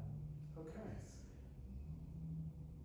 If someone chooses to go see a house after doing this and it's been on the market for 30 days, if they choose to go see a house, what's the question they're going to be asking themselves? Why is it still for sale? Yeah, what's wrong? Probably no one bought it. Is that the mindset you want when someone comes to see your house? Like, what's wrong with it? Can I suggest an alternative mindset? Damn, I better make it off. That's what you want. And if I need to drive my point home, that's like that whole little dialogue I just had right there. That's one of the things I use to drive that point home.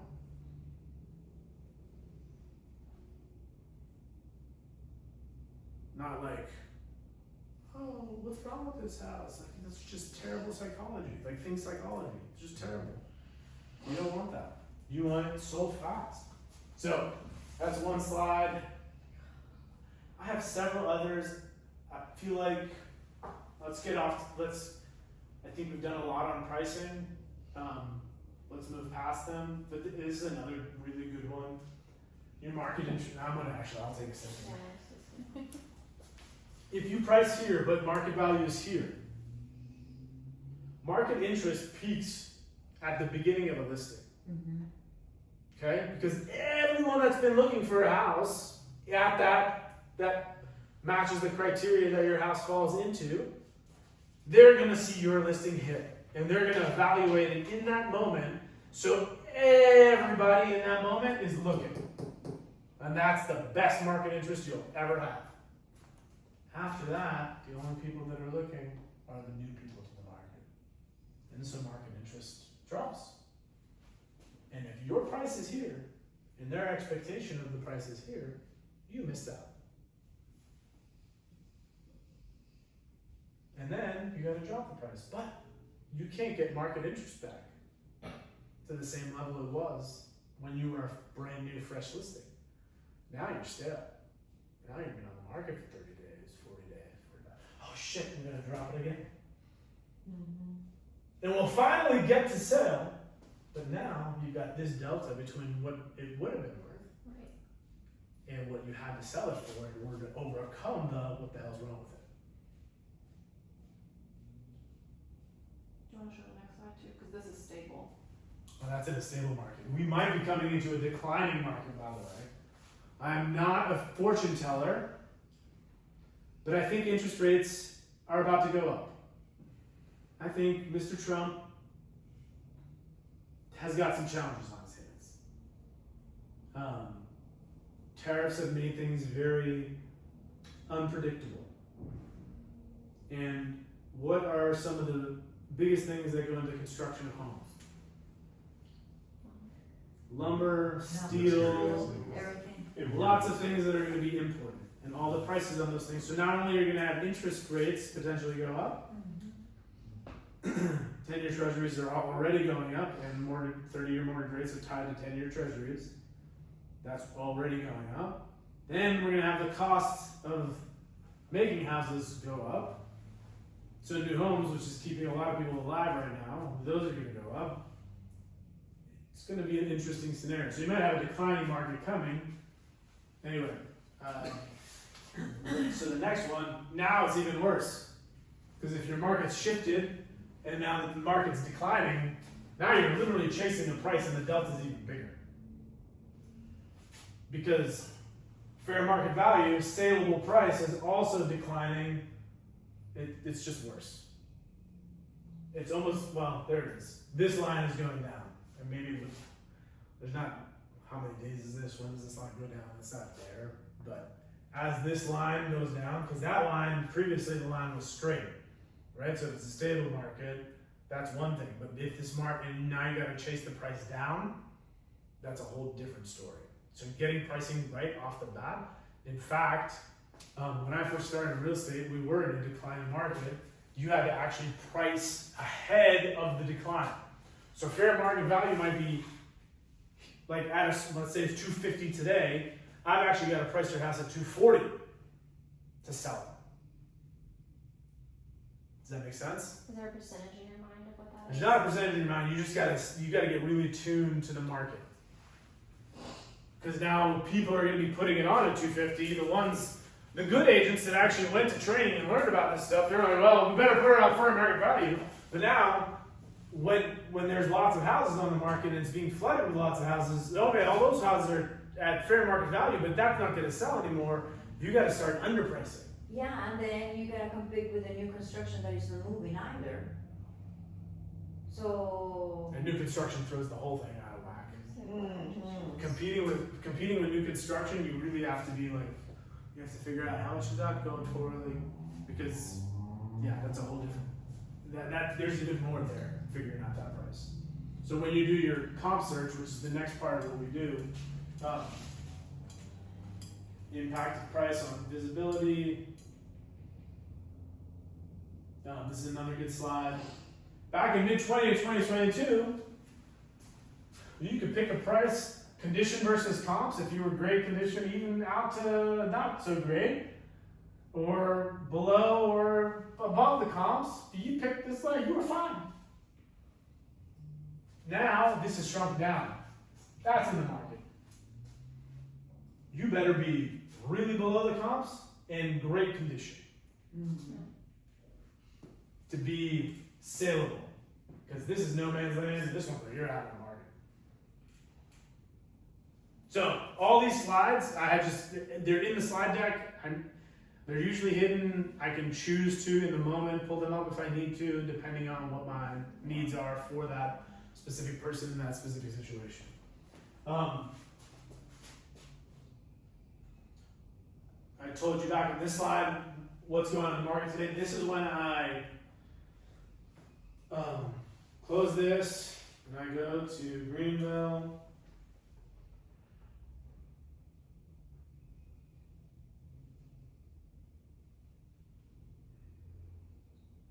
And I'll have, throw out an address. What's something you've done recently? Or if you want, I can pick something I've done recently.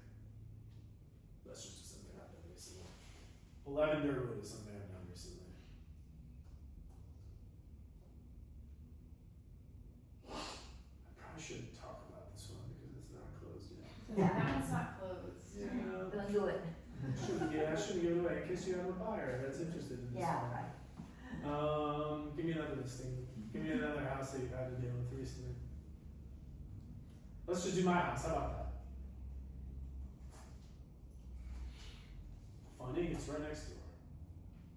If you didn't know that, now you do. So what I'll do is I'll pull up the times it's been listed. I'll also go right to the tax search. Now, I already know this stuff before I walk into the meeting, because I've done it as part of my preparation. I usually, if I have a listing appointment at 4, I'm sitting down at 3:30 to get myself ready, make sure I have all my paperwork. Our staff gives us all our paperwork with their names already printed on it, all our standard stuff already printed on it, so I don't have to worry about any of that. All right, so I know that this is, they have a revocable trust. Okay, I need to get trust paperwork. I need to make sure that's on file. Square footage, I always note this for myself. What does CRS say? And then I'm going to see what the most recent sale says. Because then I'm going to verify with them. Now, I might have done this on the seller info sheet previously, but I might need to re-verify it again if I forgot to, or whatever. But this says 2708, but the last time it sold, the appraiser put in 2905. So there's a 200 square foot discrepancy from CRS to, 200 square foot. Now when houses in this neighborhood are going for $300 a square feet, 200 square feet is a lot of money. Mm-hmm. What's that? I don't even know the math. Is that 60,000 or 600,000? No, it's not 600,000. 60,000. Yeah. Right, so that's a big discrepancy. So these are things I need to know walking into the appointment. How can we solve that? Well, do they have a recent appraisal? By the way, I'm doing a refi right now. Actually, the appraisal should come in today. So we will find out exactly how many square feet my house is. Once again, we add some square footage to it. So, do they have a recent appraisal? Do they have reason to believe that CRS is wrong and the MLS is right? What do they know? Do I need to get it measured? I've done that before. I'll pay an appraiser to go out there and measure the house for me. No, I'm not going to measure it. I know a lot of realtors think they're pros at measuring houses. No. Good for them. Again, my job, the way I see my job as a realtor is not to do all the things, but to know who does all the things. Right. And I'm willing to pay the people that do the things and do them really well, because I don't measure that many houses. I'm going to hire someone to measure it. I'm going to hire someone to stage it. Like, again, I can do it, but I can also pay a stager, the $300-400 that's going to cost, and that's a better use of my time than me having that conversation. And it's a third party, and they can be pissed off at them, and that's fine. I want to maintain a good relationship with them. If that person pisses them off, which I don't know if they would. Anyway, back to this. So I know the CRS data, I know this data. So in the meeting with them, I pull up the CRS, I show it to them, I just verify stuff. By the way, I have printouts of this in their folder. It's going to be given to them at the end so that they have it as well. And then a printout of the most recent MLS thing. And then I'll go through the MLS with them, say, hey, when you guys bought the house, blah, blah, blah, it's this is what it looked like. This is the only picture on this because this is when I bought it for $410. That house was $410. Oh my gosh. You guys want to see the pictures from when the flipper bought it? Oh. Oh my God. Oh my goodness.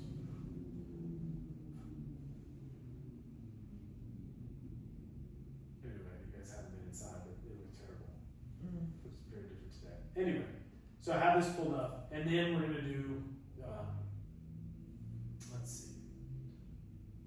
I've done this search already on my own, but what I would do is all active and sold. And right now I do 6 months back. And for this house in this neighborhood, I would do a radius search. So, yeah, it's in there.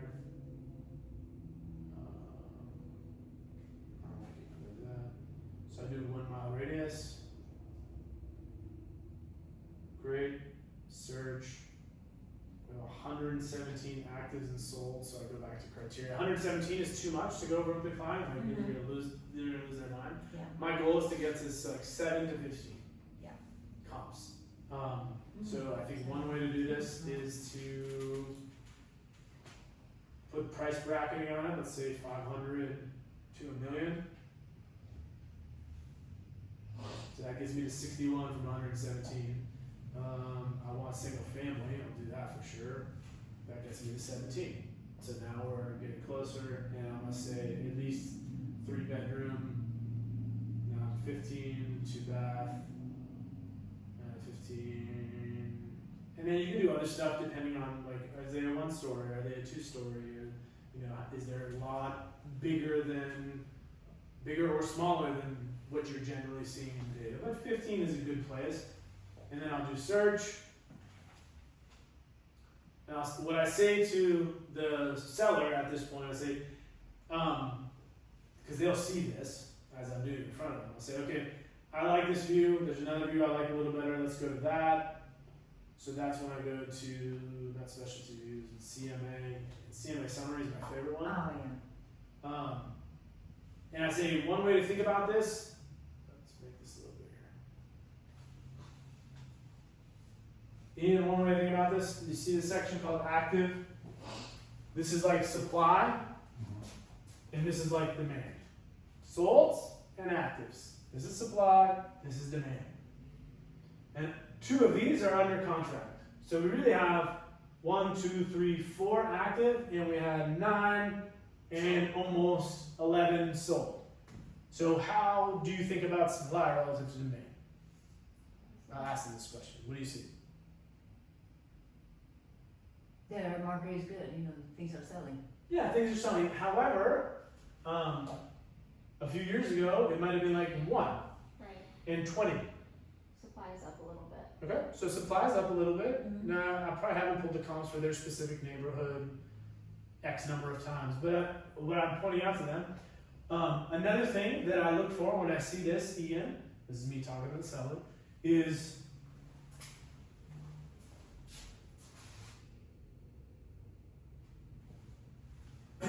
like we're gonna look at the actives in a second, but what we want to see is what the market's been doing. So first thing we look at, like these are the addresses, this is a little bit about them, this is where they are. Seller contributions is one of the first things I want to point out to you, Ian. Of these 9 sales, 1 time the seller has paid closing costs on behalf of the buyer. So it's not happening that consistently. Now, other neighborhoods, Ian, I see this happening a lot more. And at different price points, I see this happening a lot. But at this price point and in this neighborhood, we're not really seeing it a lot. It's a great place to manage expectations. Yeah, that's good. Western Upstate doesn't have that. You have to, I don't even want to talk about Western Upstate. We're screwed that far. Western Upstate used to have Paragon, Yeah, and I switched know they had- switched a few years ago. Yeah. for I agents. do my darndest not to ever use it for comps because I don't know how to do comps in Western Upstate. it's so System. hard. It is hard. So I really like it when people who list in Western Upstate also list it in Greenville MLS. Yeah. In fact, I would recommend that. It was one of the points we'll make in a little while to every seller is that we list in all 3 MLSs, all of our properties. But for what I do, I tell them seller contributions, but this is where if I need to make a point around preparing them for someone asking for closing costs, this is where I make that point. And in this one, I don't have to make that point because not a lot of people do it, but it happens once. So don't be surprised, but just FYI. And then the other things we looked at is see this DOM, that means days on market. Mm-hmm. How long before they got a contract, not before they actually closed, but got a contract. And the average is 40 days on the market, and the median is 26 days on the market. So somewhere between 26 and 40 days is where most stuff is selling.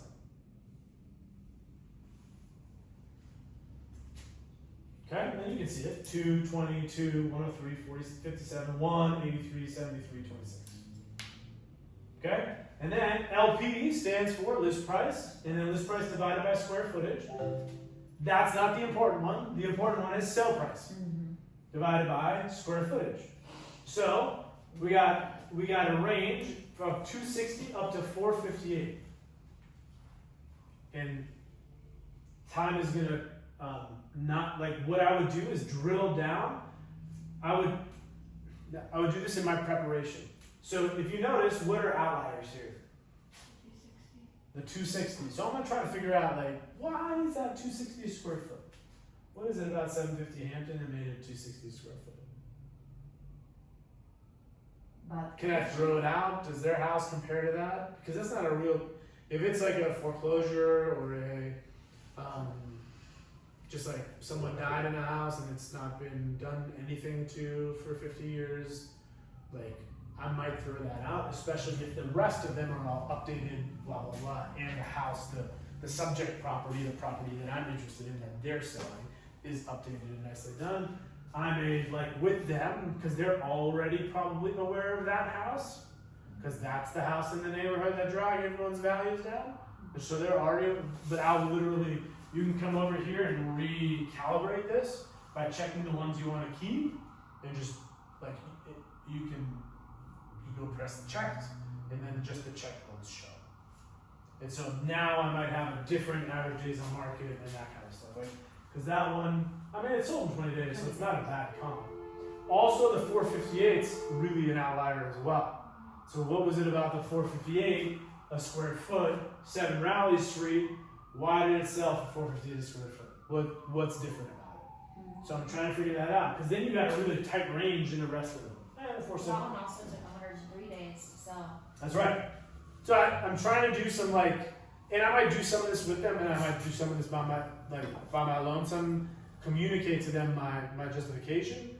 But then I'm gonna one by one, I'll just like click on this one, click on this one, click on this one, and go through the pictures, let them see what's selling. And then we'll go back to the actives. Because now they gotta compete. And this 189, this 198, we're gonna look. Why are they on the market so damn long? What's the issue? And I'll let them.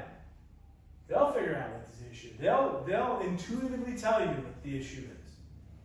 And then we're gonna look at the ones that just came on the market 5 and 6 days ago. And this is the way I calibrate them. And eventually I'm like, so based on everything we've seen, Sam, what's the price that you think your house, this house or your house needs to be priced at in order to move it? And usually they land on a number that is either right on the money with what I'm thinking in my head or pretty damn close. And they made the decision. But I had the heart of a teacher, because I will take the time to like click on these listings one by one. Like these two are under contract, so that's good. And that's 85 and 17. Okay. What made them go under contract? Like, let them start thinking through it. Like my sellers on the house that I was about to do, but I won't do. But they came in and they're like, well, this house down the street sold for this amount. And the automatic assumption was our house should sell for that amount or more. And I was like, well, that house was 400 square feet bigger than your house. Yeah. Like, we can't justify that. And one of the things that I tell sellers regularly is like, we always make data driven choices on how we price houses, because when an agent comes to me with an offer and it's wildly different than the number you have, I'm gonna say, well, tell me what you used to come up with that price for your offer. And they'll be like, well, that's what my client told me to do. Great. Here's what we used. And I'll literally send them the spreadsheet. And this is why, and this is the justification. Please let me know if I've missed something. Stay humble.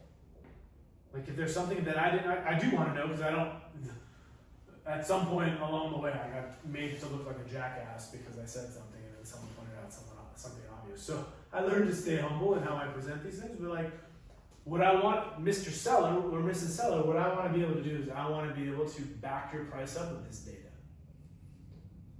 and defend your price. Now, here's the good thing. I can skew this data in the favor of the price that my seller and I have chosen. Knowing that, most agents don't do this work. And they're unwilling to, and or don't even understand it. So then when you write it, they don't know how. And so when I write the email with all of this, and they forward that email to their seller, oh, by the way, when I make offers on behalf of the buyer, I write a letter, put it as the cover page in the PDF, not the email. So when the offer goes over, like, because you can delete an email if you forward it, if it makes you look bad, but it's going to be pretty, most people aren't going to go do the work of like downloading a PDF, taking a page out, and then sending the offer. Yeah, that's work. Yeah. It's extra work. So now I'm like justify everything, and here's the reasons. But anyway, in the response to response to a buyer agent's offer, I'm just going to put all this data in there and tell me if I've missed something. But this is why we chose the price we did.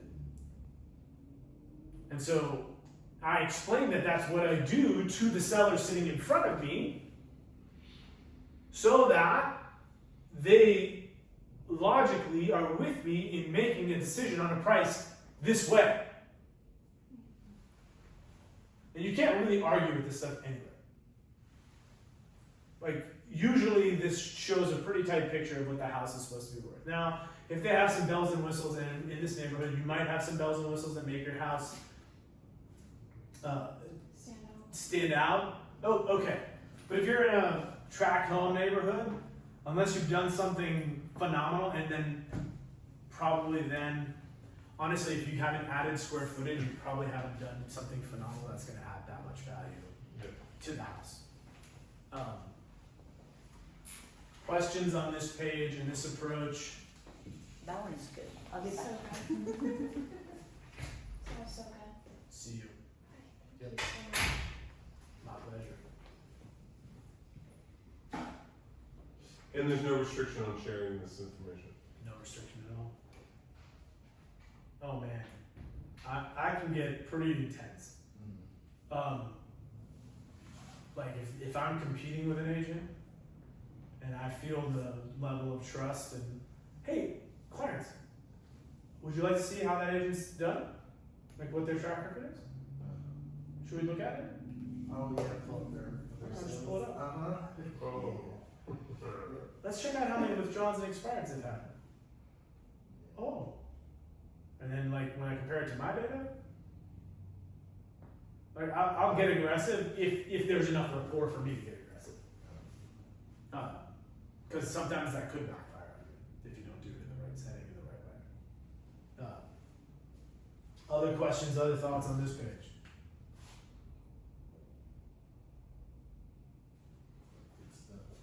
So at this point, we've usually landed on a price. If it gets to, we're not sure, I just like, hey, you know what, we can come back to this. If they're like, I'm not sure, we can come back to this. Because we don't really need to make a decision until the paperwork's in front of us anyway. So we don't have to make a decision right here. Let me just go through the rest of the slide deck, and if we need to revisit this, we can talk about it some more, blah, blah, blah. Because I just want to take the pressure off, because sometimes they get like, make a pressure decision. Yeah, you don't have to. It's okay. We can do this. Or if they're going to do a lot of work to it, to get it ready for the market, because some houses, people realize they need to do a bunch of work. So, what's going on in the market today? Blah, blah, blah, we did all that. So, how do we help you get the most? There's the 3 P's of real estate. This is what the average agent does. They're going to put your house in the MLS, you're going to put a sign in the yard, and you're going to pray someone else will sell it. And we'll do all that too. However, there's 6 P's. We're going to price watch, which is what you watched me do today. We're going to make sure that your price is relevant to the market every step of the way. Prospect.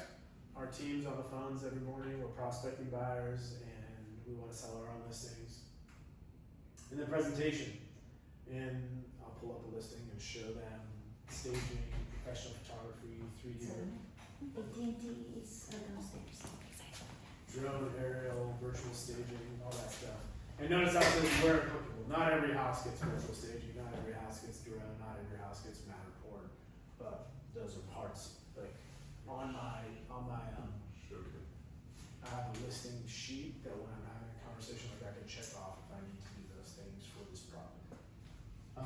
Prospecting, I don't really need to spend a lot of time, but we had over 70,500 real estate conversations in 2024. We track all that. We have over 5 agents working on your behalf and over 68,000 registered prospective buyers on our website, so we can market your house directly to them. Haro Group results. I'm not going to spend a ton of time here. This is another page that shows our results. Let's go.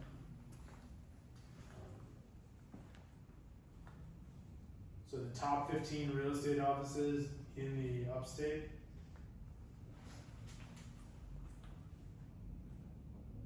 If you look at these numbers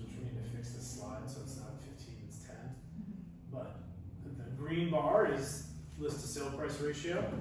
So 98%, that's the highest. That's higher than Berkshire Hathaway, Keller Williams Drive, Keller Williams Upstate, Berkshire, Keller Williams, Bluefield, this is Meritage, North Group Real Estate, Real Broker, Coldwell Banker, like all these other companies were head and shoulders above them. Sold price to original price, and then days on market 18, and that's the lowest compared to all these others. So you can see the days on market of each of those. So I point that out to them. Like, if I was making, this is information I would like to have if I'm making this decision, here you go. Where do buyers come from? And I just point out some things to, well, let me go back to the slideshow. Where buyers found the home they purchased. If you look at 2024, the National Association of Realtors does a survey. 51% of buyers found the house they bought online, and 29% through a real estate agent. So that's where we focus our, and this is what I'm telling the seller again. This is where we focus our investment. We're gonna make sure that it's marketed to all the real estate agents and online. In fact, our syndication platform goes over 3,000 websites internationally. It's gonna be on all our competitors' websites, realtor.com, Zillow, all that stuff. In fact, and the good thing is, if someone's buying with another agent in town, Savannah Baez over there, and they're registered on her website and they're looking for houses in this range, it's gonna show up on her website. People don't realize this stuff. And so making sure what to us is obvious is pointed out is really key. This is our marketing budget, and the goal is to make it viewed by as many buyers as possible. Our provided services, you're going to get a professional staging consultation. The stager is going to come out to your house, walk you through the house, give you a report and things that you can do to get the house ready for photography day. 2, professional photography, something we do standard for everybody. THG unique sign. We get 2 lock boxes on your house. We're going to have a digital, literally explain this to them.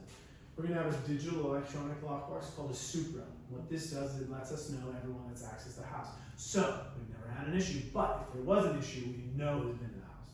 And only realtors have access to this. And then the combo lockbox is there because every once in a while, a realtor will walk away with a key in their pocket. I mean, to make sure we have a secondary way to get to this if we need to, especially like if there's another showing coming right after, we can let them know. And or if we have a contractor or someone else that needs to access your house during the transaction period or while it's on the market, we can give them the code, but they have to call us and let us know that. Showing time, I already mentioned that to you. I explained how we do that. 210 home warranty. This is a company that we've partnered with to offer you a home warranty during that time that your house is on the market. So if anything goes wrong, you can make a claim and get what's the exact number? Do we know? It's changed. It used to be like $2,000 of free coverage, like up to $2,000 if something needs to be fixed, it can be fixed. We changed the company we worked with, and I don't remember that number. And cooperate with buyers agents. So not every agent in the upstate does this, but we feel like it's important to service our clients well to make sure your house. I bet you didn't even notice, but there's 3 MLSs in the upstate. There's the Greenville MLS, there's the Spartanburg MLS, and there's the Western Upstate MLS. Now, I'm not sure why they haven't come together, but I'm about to charge you that. Most people only put their listings in 1 or 2 of those. We put it in all 3 to make sure we get the most coverage for you as our client. Not Canopy. That's a different state. But like these are the things that you communicate to people because they have no idea. They think it's just on Zillow. Right. All included, no extra charge. This is all part of our package. That's cool. Our team, we have 5 certified listing specialists. Our experienced team, that's our administrative staff, and they're going to be taking care of everything from the time that we take care of this paperwork until the time that we get an offer. Then I'll be back in touch with you, and we'll be working through the offer together and negotiate that. And as soon as that's done, it'll turn right back over to the experienced team, and they'll handle everything from there until closing. Externally, we have our stager, photographer, and this is where you put your routine and stuff like that. Any questions? No. So how do they feel at this point? Great, but I didn't see your rate. I mean, did you ever talk about that? I didn't. Okay. I said, that's such a good question. We're about to cover that. Do you have any other questions? No. I sometimes say that one always comes up for some reason. Do you do open houses? Inconsistently. Okay. So I don't bring it up necessarily. Okay. And if they're like, are you gonna do an open house? I'm like, do you know what the reason for doing open houses is? In fact, Bye. no, you can answer it. I just go back to this slide. How many buyers found their house from an open house? 4%. 4%. Do you know why realtors do open houses? So they can get So you buyers. We can get buyers. That's the new client. Being realtors, yes, you know, this is the answer. But most sellers don't ask that. But I say the reason most real estate agents do open houses is so that they can take the buyers and go sell them another house or your house. Most people that walk into your house, by the data, aren't gonna buy it. So guess what? They just used your house as bait to snag a buyer to buy someone else's house. How do you feel about that? As if I don't want to do an open house. Then for a while we were doing open houses more consistently, and so I didn't even talk about it. Or I did mention it a little bit, or I don't remember. But it depends on the. I don't love the approach that mindset of mine. Like that's not. I want to go back to the why do most people do open houses? It's honestly to ask you to leave your house, get it all set up, have all these people traipse through it, open it up to people stealing shit from their house. But actually, you know. And the only reason they're doing it is to get buyers for other houses. Right. I mean, when I do my open house, it's just on a vacant homes because otherwise, why are you gonna bother the sellers to get out? So this is a philosophical issue. We won't necessarily go into in detail, but I do ask them. The point is, I ask them if they have questions. That is a question that can come up. You ask the question about fees. We'll get to that. Are there any other questions before we keep going? No. About 3/4 of the time, at the point that I get here, they're like, "Oh my gosh, that was so thorough. Thank you." Like they're very like you guys have thought of everything. I love hearing that. Like that gives me pride, and I feel good about the service we offer. Yeah. Our fees. I'm gonna put them all up there for you, even though it tells you nothing. Yeah. We have a base fee. That's this number. I will not work below this number for anybody. Not on the buyer side, not on the seller side. This is our minimum commission. Okay. And so houses and for commercial and land up to such and such price, and mobile homes and single family homes is what it should say, up to such and such a price. Here's our minimum.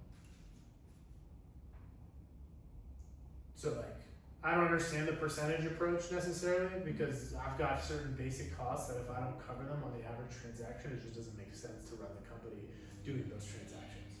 Like I'm literally losing money on that transaction. Right. If you're aware that, you know, the Dermys are coming in and they're selling a $500,000 house, would you just eliminate that from their slide? No. You wouldn't? Okay. And I'll tell you why. Sabina, I don't know what happened there. Do you see that? 4. There's two different colors on the font. Oh, Go now I on. see it. I wonder if it's that way on the. I put it in note. This is a copy of the slide there. Well, I'm a little bit of a perfectionist at times. It could be the GD. Then this is a price drop. So we start with the base and then we do the price drop. For this is my highest fee.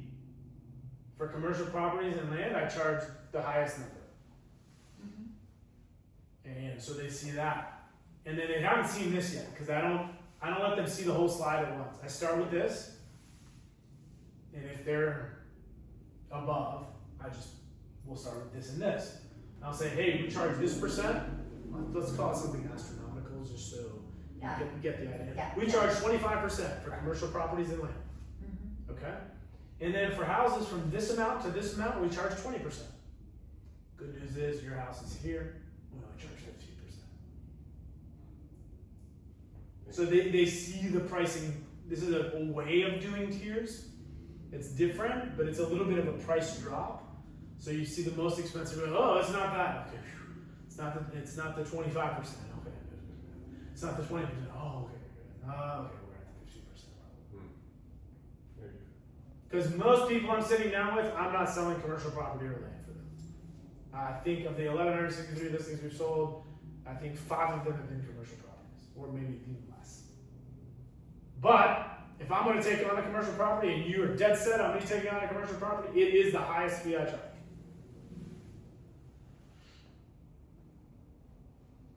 So that would put it up there. Land, I don't. Honestly, the only time I really liked selling land was, well, it's better now.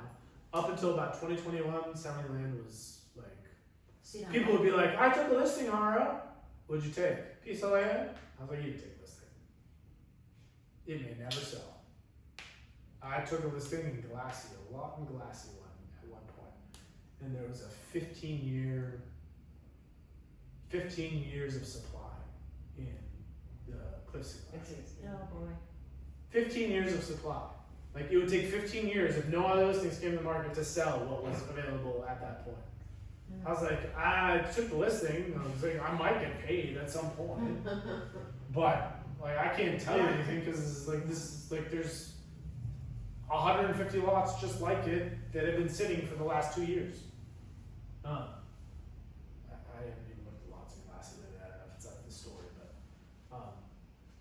and then we have an administrative fee, and I made sure to know that there. Oh, okay.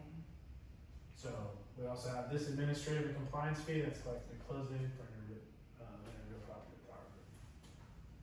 Administrative and compliance.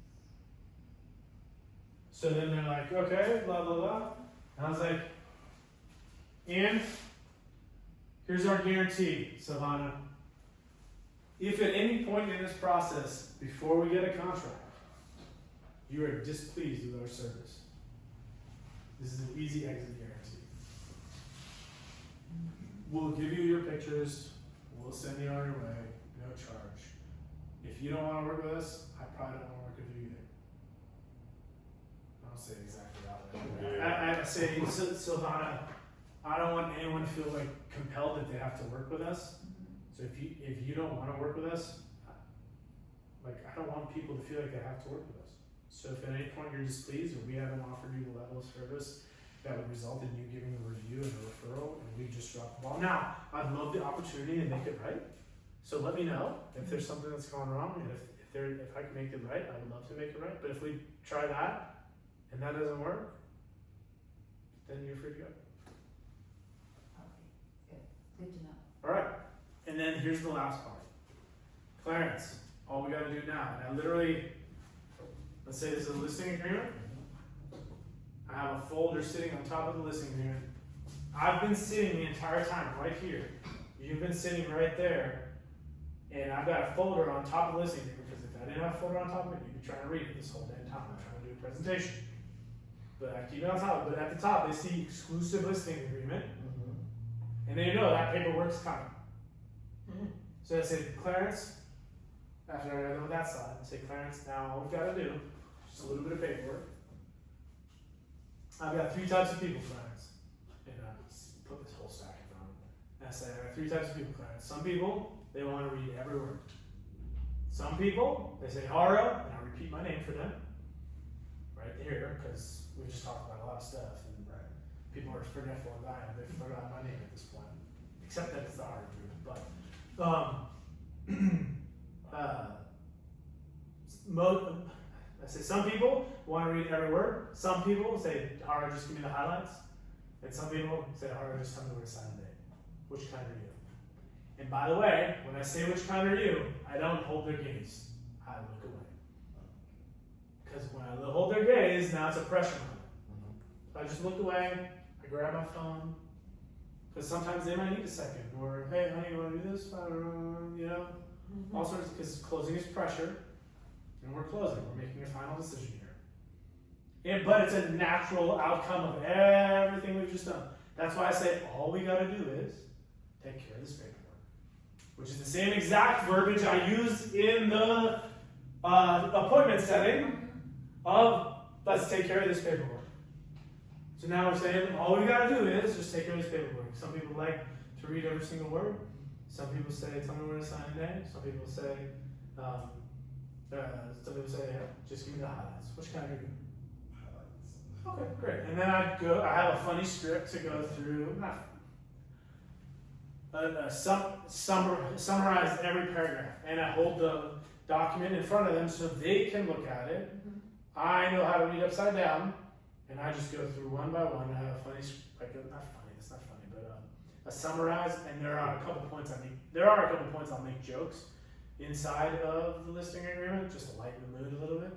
And I'll walk them through, and then when I'm done walking them through, I'll be like, I'll just stick my pen right there, and then again I'll look away while they're like,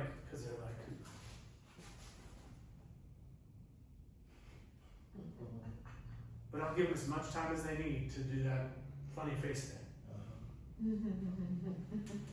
Some of them are like, they just grab the pen and they start signing. Some of them are the type of person that kind of needs a second to process what's going on here. Do I want to do this? Like, okay, that's fine. That's cool. I'm looking at my phone.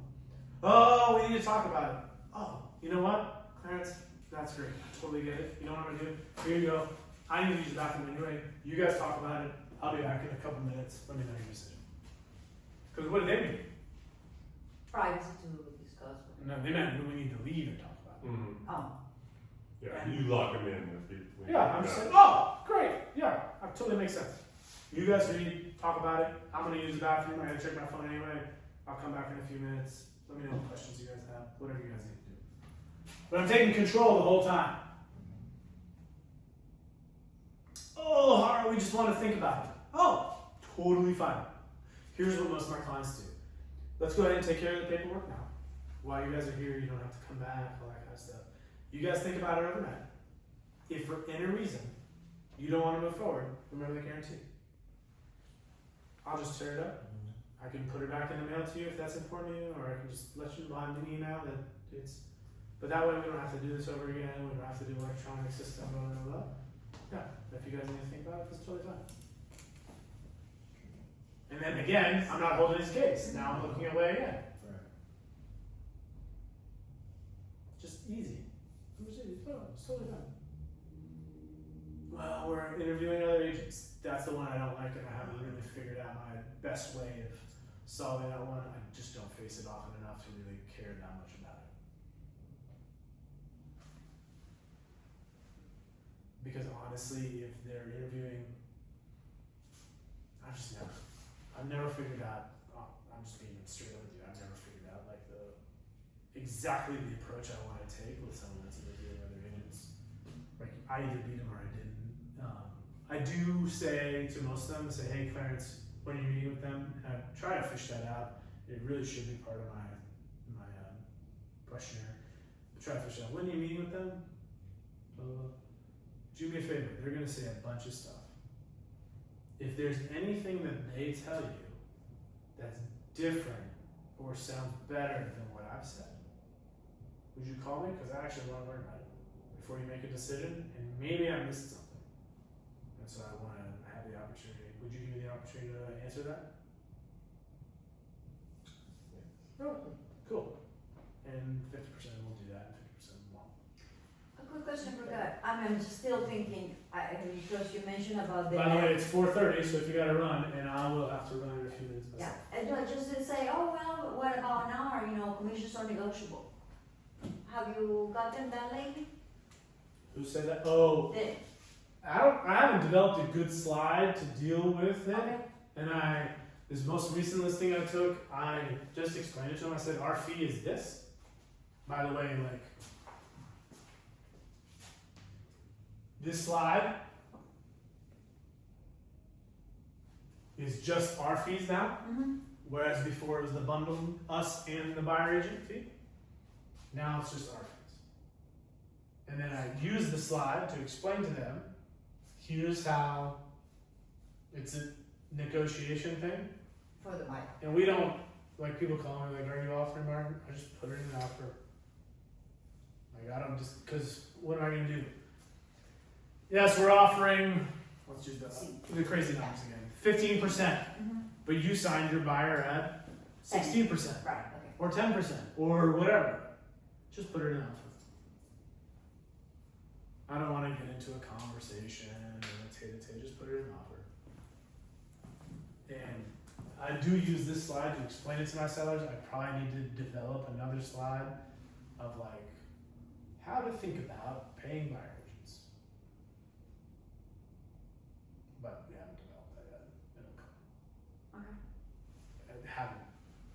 I haven't heard of any of our agents, me, John, Tim, Kayla, and like having major issues with how to talk about that with people as of yet. I think it would be helpful to have a slide to maybe guide the conversation a little bit, but it's not like a urgent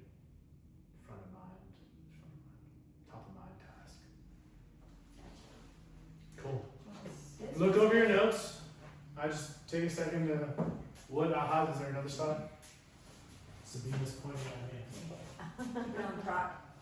Oh, there we go. Feedback. We didn't talk about the promise. It's okay, but feedback. Go ahead and pull that out. You told me I left my phone. I was gonna say, I'll email this to everybody. Okay. Yeah, this will get emailed to you as Okay. well. But I mean, if you want to just pull it up. But from your notes, what's the most important one or two things you picked up today?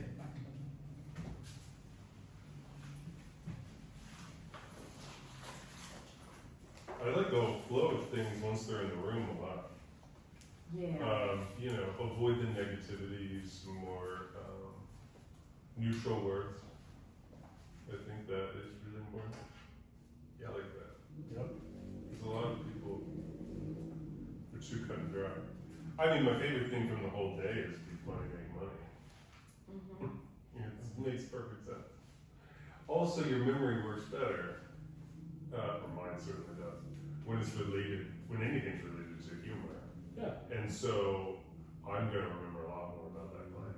Yeah. And not have to sit there and take notes all the time as much. Yeah. Good. Good self-knowledge. Yeah. Excellent. What else? Just the previous thing, I'm gonna come up with, like you said, how you explain the paragraphs.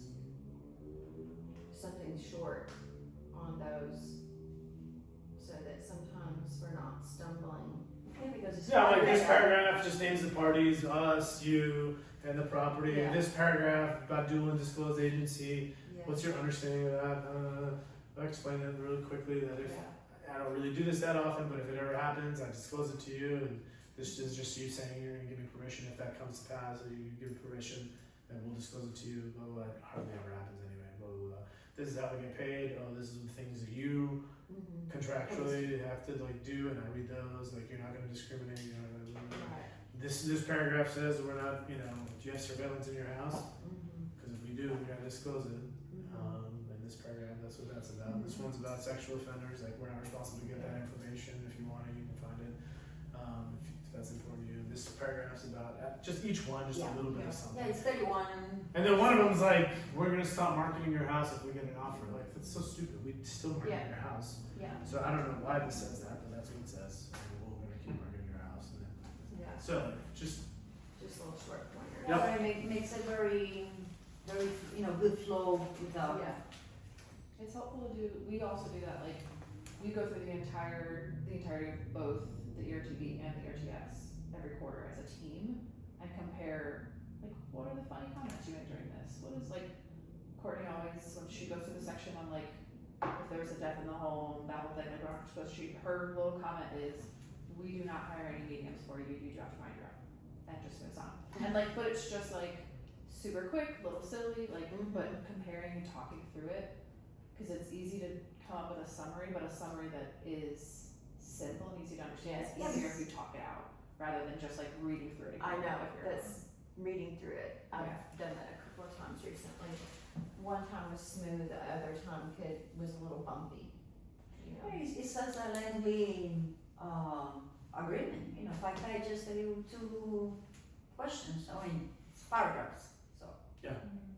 I just like one by one. But again, they feel served because it was explained to them. So they- Yes. Right. and they've heard all their life that they should read the fine print before you sign. Yeah. This is like I'm not gonna actually read it all all, and I tell them like this is standard. This is a standard document that's used all across the state. And obviously the blanks is where like it gets customized.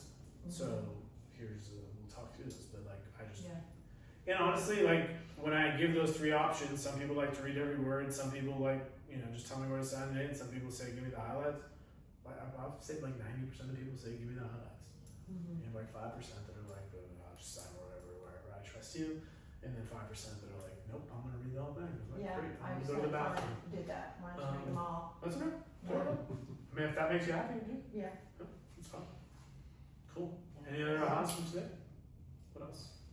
Oh yeah, the stats from NAR with 51% of the homes selling from internet leads. Cause I always do an open house the first weekend. I list the house, and sometimes it's draining because I do have a kid that likes to go out. So it's like. So that comes from Gary's vision speech. Okay. There's a slide in Gary's vision speech that we just made it color coded to our colors, but you can get that every year after February and be a killer range person. Kill that. If you go back to that slide, at the bottom is the name of the actual publication. There's a lot more data in that.